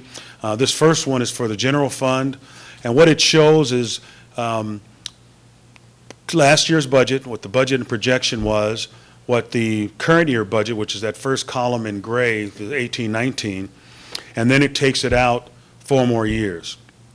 And as you can see, for the general fund, if you look at that net surplus deficit, which is the same as the operating results, based upon if you do nothing, you're going to be deficit spending in the general fund to the tune of $270,000 or so by 2020 or 22-23. So as I told you before, seems like a small dollar amount in the past. But the way things are going, some of the assumptions, the PERS increases, and some of the other assumptions that are built into this model, which will increase costs and revenues will basically kind of stay, for the most part, stagnant, that deficit starts to increase and creep up. So the policy of deficit spending needs to be, like I said, discontinued because it's really going to create a problem for you. Zeroing in on that bottom line, the unassigned fund balance as a percentage of general fund expenditures. Remember I told you that the GASB or GFOA estimate, or what their recommendation was 17-18%. Right now, or as of 17-18, and actually based upon your projection or your budget for 18 also, your fund balance unassigned would be 21% of those expenditures, which fall within the GFOA recommendation, but that is not included it's inclusive of any other reserves that you need. And as I said before, my experience has been in dealing with reviewers and rating agencies and individuals who analyze local government, that number should be closer to 30-35% instead of the 21%. I mean, that's what it should be now. And so, and you can see going forward, based upon the deficit expenditure, deficit spending pattern, it's going to be down around the 4% level by 22-23, which is a dangerous level to be at, even for a city this size, because that 157K can be wiped out with one simple little small emergency or liability claim. So again, if you do nothing, continue the way you've been doing in the past, again, like I said, that cliff is right there, getting close. Yeah. This is the same thing for your water funds, and again, these are all combined water funds. As you can see, net operating loss, if you do nothing, that continual deficit spending reaches somewhere in the neighborhood of $470,000 by 22-23. In this instance, because you've collected a lot of money or cash, or excuse me, fund balance, or built up a lot of fund balance over the years, it looks good as far as that last line item. But remember, in water, and you'll see also in sewer, there's a lot of major projects that are coming down the pike that you're going to have to deal with. Pipes are aged, whatever you're doing as far as the water processing. Those things are going to be, when you have to go that route, you're talking big dollars. And in most instances, that's usually a debt issuance So you can control that a little bit better. But again, what a debt agency is going to come in and look at is say, well, what are you doing? What have you done in the past, and what do you think that this is going to do going into the future, and will you be able to pay the debt service? And I think, taking, even though you may have some cash, if they look at that and see that you're looking at deficit spending continually, not only in the past few years, but continuing out, you're going to have to make some changes before you get that debt issued. So even though you may have the fund balance, or if they may have the cash, I think just the operational results for that will cause a problem for you. So either way it goes, that deficit spending pattern needs to be addressed overall. And as I pointed out before, your wastewater sewer functions, again, deficit spending, but look at the fund balance, that yellow line, unassigned. It actually goes negative. So flexible money that you would have to do what you want to do by 22, 23 is actually in the hole by a lot. So again, the sewer component, or the water funds component, is probably the most urgent.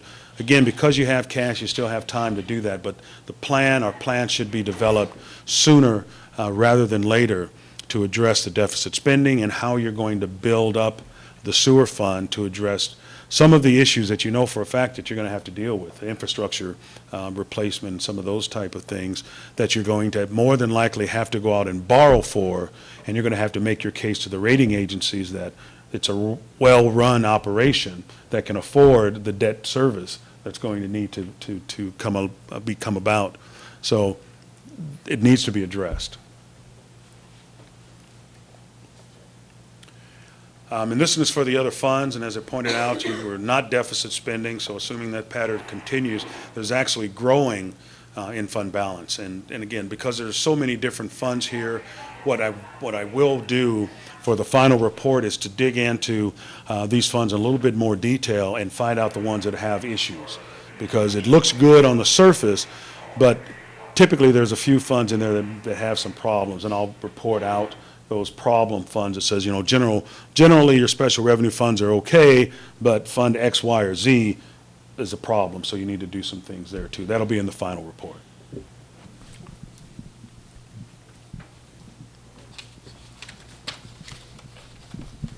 I have a general question on both the water fund and the wastewater. On the revenue, that would seem that the users of those services, it should end up as a net something. What are the ways that the city has, or the water department has, to get those charges back? So it would seem that if are they restricted, like by a PUC or something like that, to how they can raise rates? Because if there are capital projects or something that need to be done, it would seem that the users of that service, would collectively pay for it. So it would be shown that we need to have something because of the increase or something like that, or state requirements, that is passed on. So I'm surprised that there's such a deficit going on with both the water fund and the wastewater.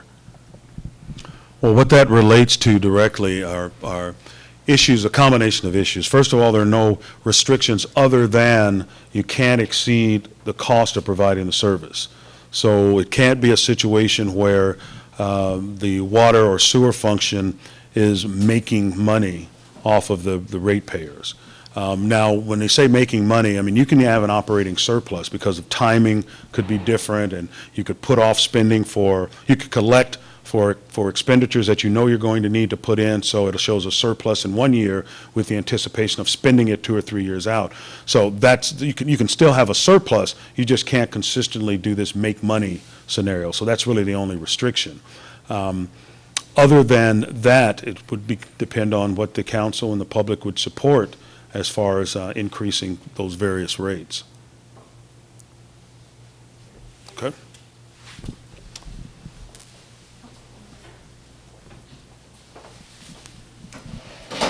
someone can correct me if I'm wrong, and I know city staff will be watching this video and listening, but I don't believe the city has visited their water, wastewater rates or done a water wastewater study to evaluate the rates in 10 years. So I believe it was 2008, the last time we had a rate increase, and it has not been revisited since. So I may be wrong on that, but I think that that needs to be a priority. It needs to definitely be a priority. We got one more. And city staff, I'm sure, will correct me as well if I'm wrong about this, but I think not only is that right, but if I remember correctly, the last scheduled rate increase that was supposed to go into effect, the council decided not to at the time. And there were various reasons for that, and, during the recession, I think. But I think the underlying point here is that this is what happens when you don't incrementally raise rates over time, and expenses are always going up. Very true. So my message to the public would be a rate study needs to happen to address all those things that the gentleman in front was just referring to match up your rates with the expenditures in the city, especially on the wastewater side. And don't beat up your current city management for the rate increase that is coming. That would be my message. Yeah, I can talk loud. The slide says wastewater funds, but isn't that what did you call that, other funds? No. The wastewater funds are your sewer funds. The other funds is a different slide. It slid back. Okay. Yeah, so that's. There we go. That's what I'm looking at. Right. So, these are restricted funds though, right? Special revenue restricted, because Yeah. you have to do it for a particular, for example, the gas tax example I use, that Yes. would be included in this fund, or this group. Okay, thank you. Yeah, this is a business enterprise fund, actually. And it just. Oh, this one are all what they call special revenues. Special revenues. And best practice with regard to rates is to raise them incrementally, and that will be part of the policies that your council can look at. I think another thing is we have to figure out a way to get the information so the public are informed and educated. Because they'll say, oh, it's just an increase or it's a tax, not understanding why. So they're going to say no, or they're going to come in here and complain. So there has to be a positive way to give all of us information so they understand. It's just what we're facing now with the TOT and so forth. Mm-hmm. When you look at how much it costs for public safety and fire, that in itself, I mean, I don't know if everybody knows how much it costs. Yeah, Somebody has to pay for it. Right, that's right. Who pays for it? Well, and that goes back to what the gentleman had said earlier. That was a conundrum with the drought. And it was a very real thing. People were using less water and getting charged more for it. So across the state, that has been very perplexing and misunderstood. But you have basically a set of fixed costs, whether people were using the water or not. And so that's part of the challenge. Utilities had to meet their fixed cost that were increasing for various reasons. One of them was new regulatory testing that you had to do. So whereas 5 years ago you'd do a test once every month, all of a sudden you have to do that test 3 times every day. And that even though the pipes in the ground are still the same pipes and the staff is still the same staff, your costs have risen because of regular regulations. So all of that is a challenge to help people understand that's part of their bill when they're using less of the service than they had been.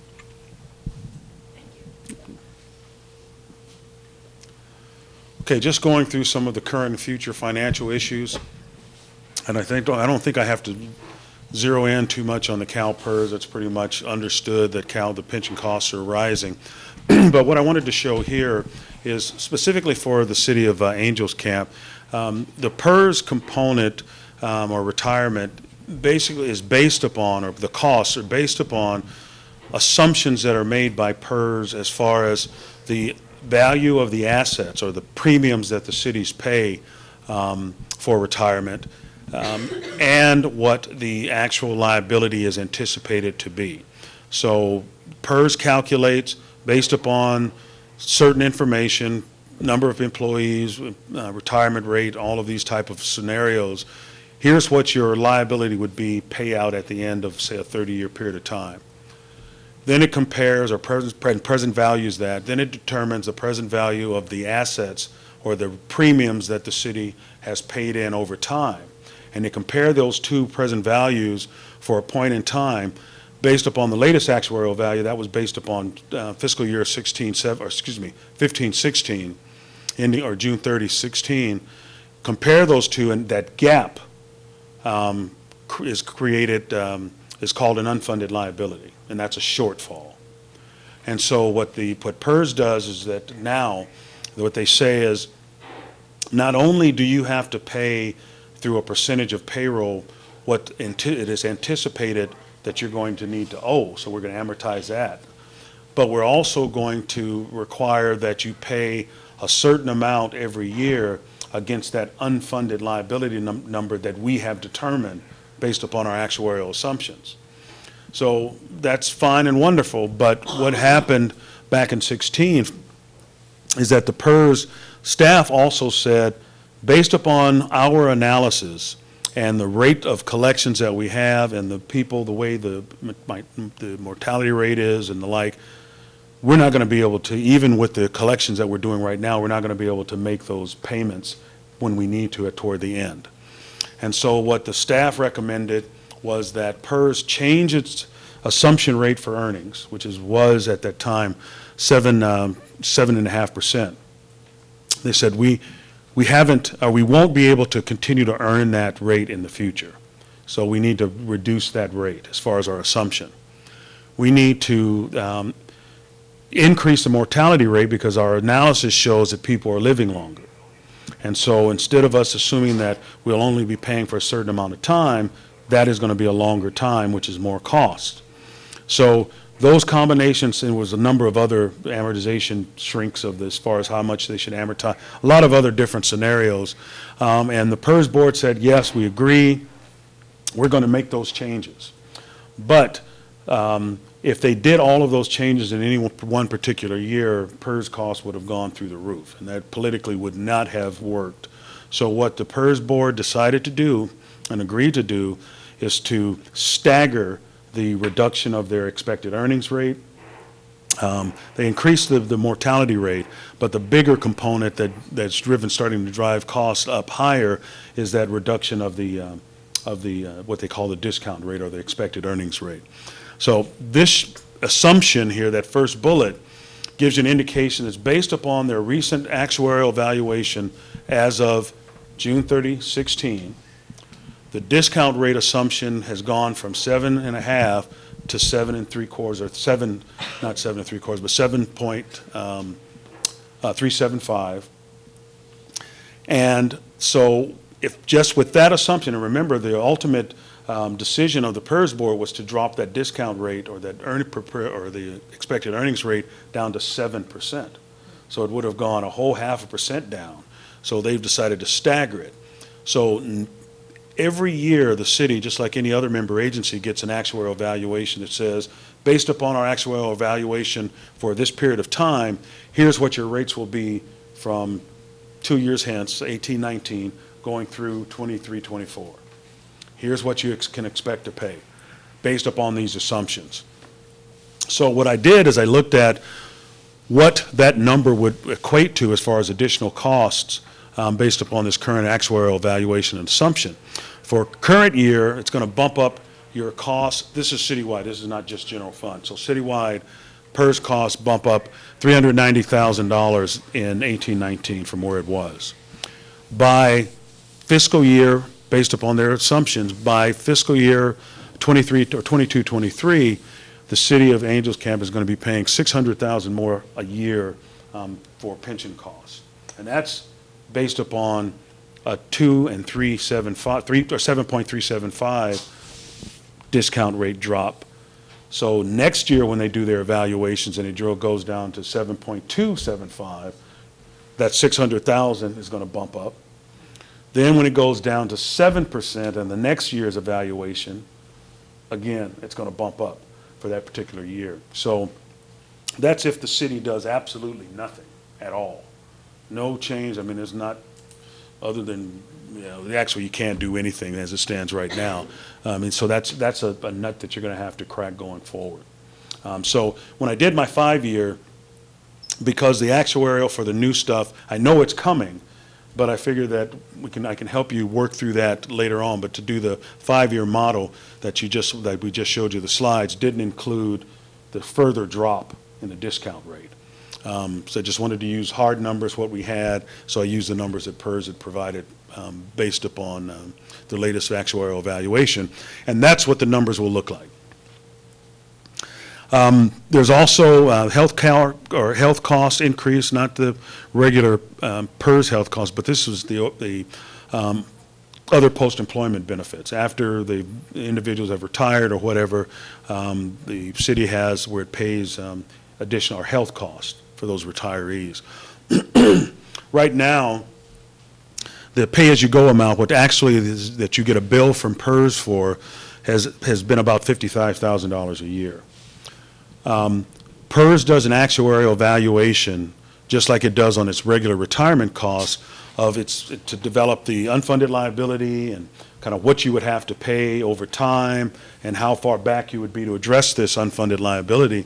And so what they are recommending, not requiring, but recommending, is that the city should be setting aside $425,000 a year to cover these toward the end. That's what it should be. They're not requiring you do that. The pay-as-you-go for this other post-employment or OPEB component, paying as you go is fine. But I want to make sure that everybody understands that that is what happens, is that your unfunded liability is continuing to grow in that area by doing that. So that's just an issue that that needs to be at least considered or kept in mind.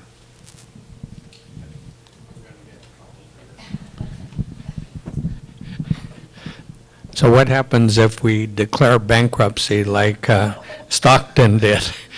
I'm just curious, what does PERS do then and all of that? Yeah, and you pay PERS. Because remember, one of the things, I don't know if you're familiar with the San Bernardino bankruptcy, which is similar to Stockton, but one of the things that the thought was, okay, the city can go bankrupt and just kind of wipe away debts like PERS and all of those. Well, PERS basically, because of the way it was put together, sued and said, or didn't sue, but basically made the case that PERS has to be paid. It's a liability that's there that you can't dump and get rid of. And as a matter of fact, some of the private sector group bondholders and those type of things were saying, well, hey, wait a minute, that's foul. What about, if you have to pay PERS, why don't you have to pay us? And so far, I think the court has upheld that PERS has to be paid. So declaring bankruptcy doesn't eliminate that liability. Funding and necessary reserves, I just want to touch on some of this real quickly. Talking about the 30 to 35 unassigned fund balance recommendation, that I'm kind of more familiar with, that, like I said before, doesn't take into account some of the other reserves that the city should be considering.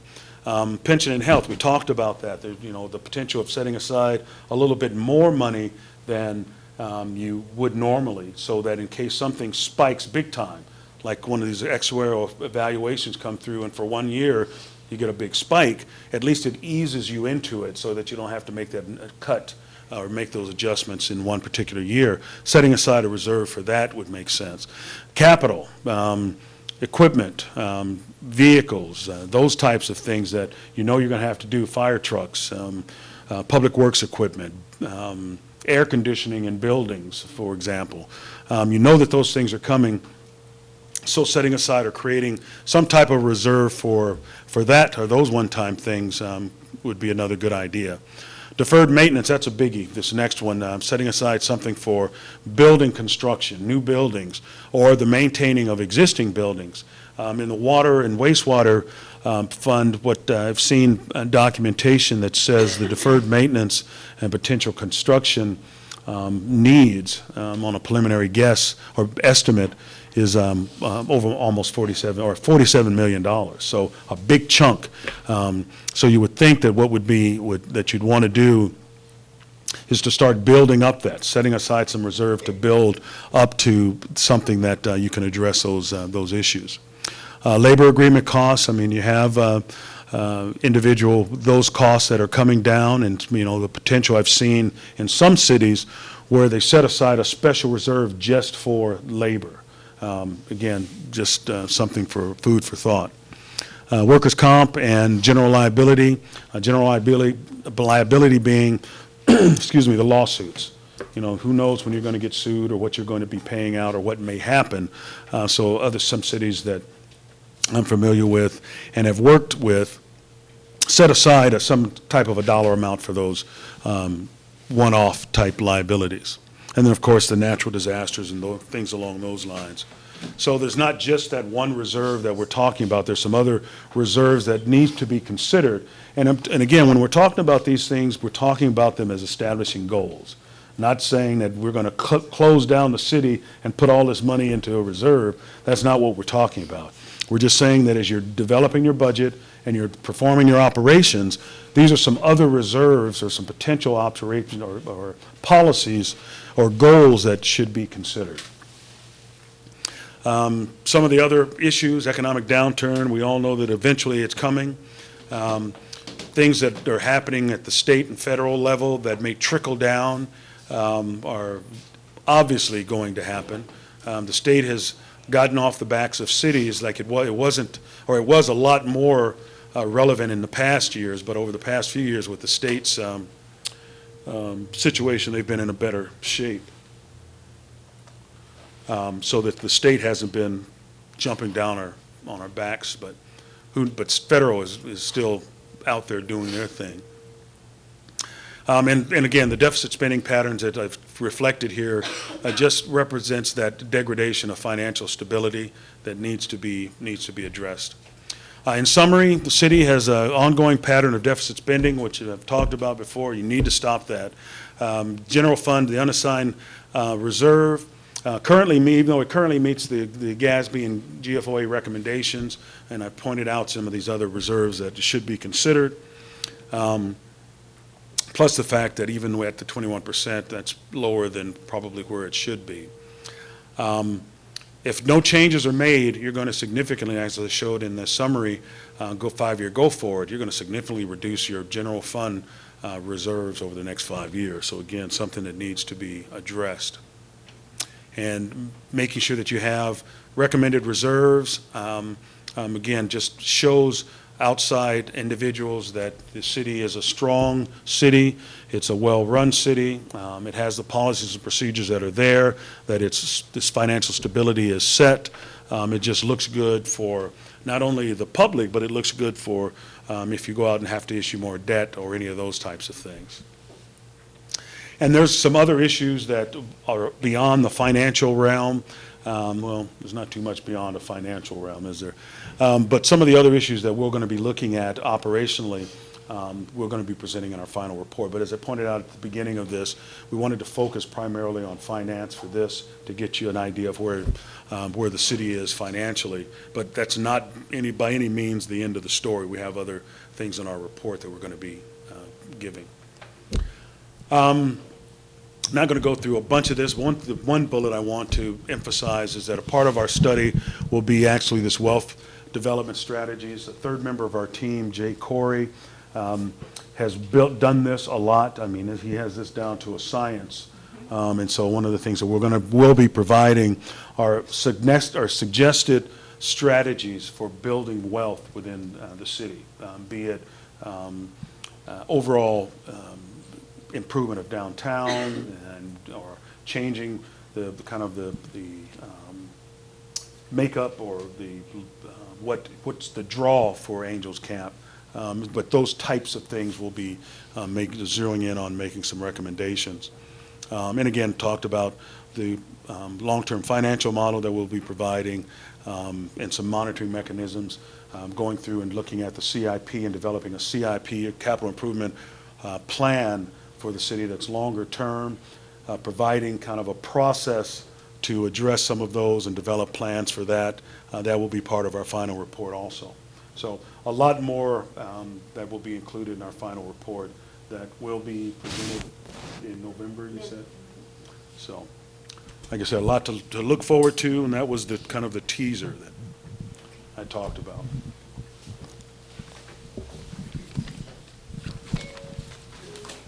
From just a budget mechanics perspective, can you go back, I think it was 3 slides, the first summary page. Those additional reserve accounts that you're pointing out that the city doesn't have, I think that's what that list is there. Right. In order to, really responsibly start saving for those things, those would become, line items in your annual budget into those dedicated funds, right? So when we say that the city has a 21% reserve in the general fund, if you're not actually saving for those things, that's kind of a misleading number. Is that what you're trying to point out? That's what I'm trying to point out now. Okay, because these are costs that are probably going to happen. Mm-hmm. It's just a question of whether we're prepared for them or not. Correct. That's correct. Okay, just wanted to clarify that.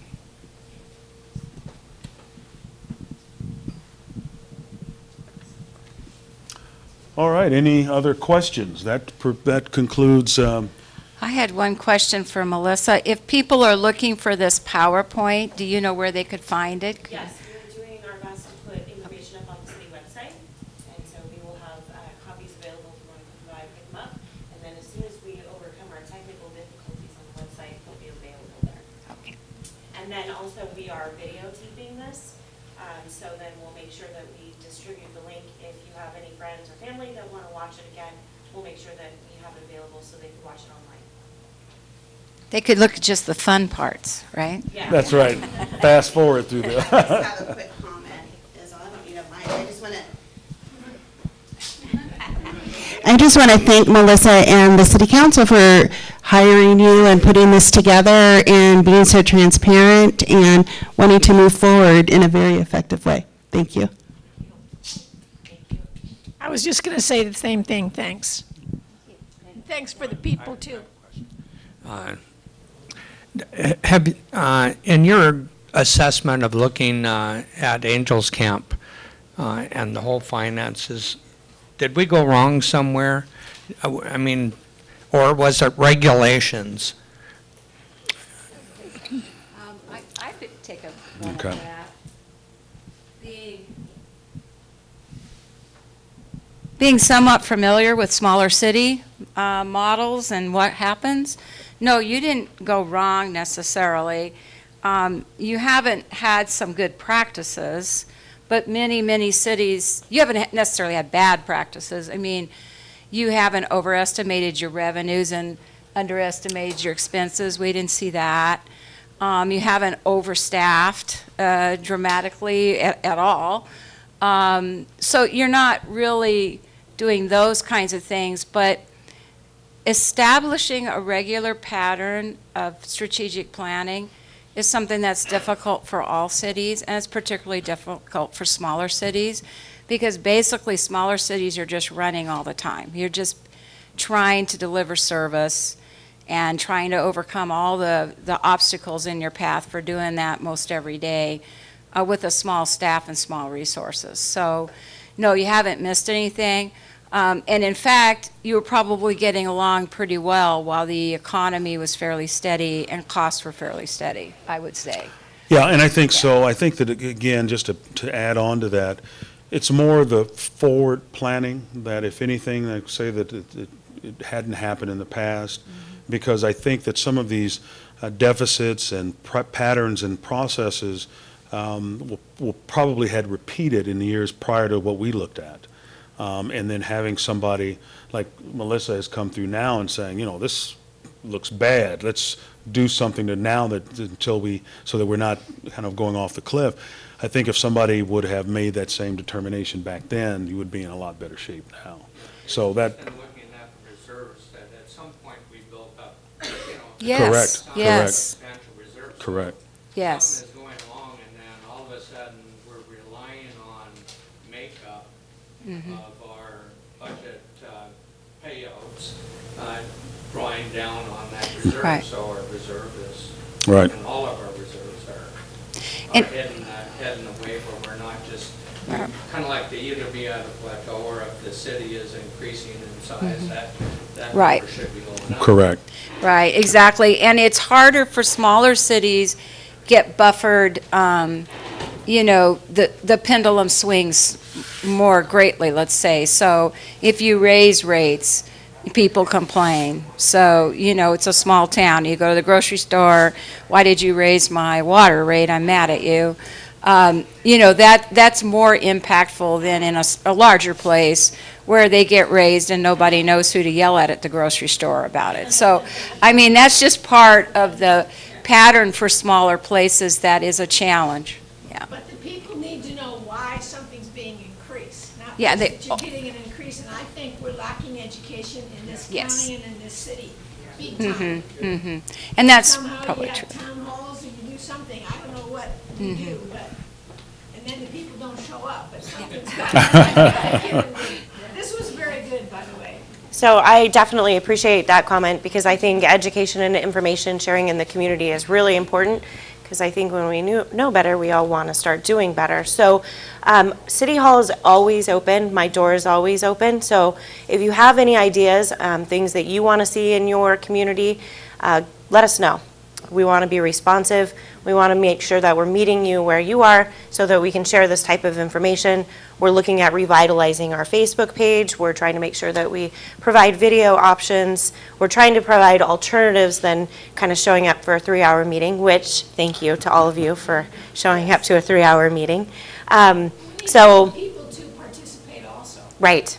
So any ideas that you have for us to go where they are and help encourage that participation? What you're telling us, so we're considering a rate increase. We're considering a rate increase on water. We're considering, I guarantee you, you're going to get Right. people down there because what are you doing? And you have to explain why. That's the way to get them there. Well, and that's where a good plan really helps because people do want to know what's happening. One of the other truisms about smaller places is they have to do every single thing large places have to do. And that's really, really frustrating. I've currently been working with Sunnyvale. It's a town of 150,000 people in Silicon Valley, a pretty wealthy place. And they have, 10 people to do one regulation that you have maybe 1/8 of 1/6 of 1/9 of somebody's time to do. So it's very true, and it's very challenging. There's no breaks for small cities. And there's no, yeah. and the thing is, from the Bay Area to here, I Mm-hmm. mean, the amount of overspending they do is like, then they're wasting your money.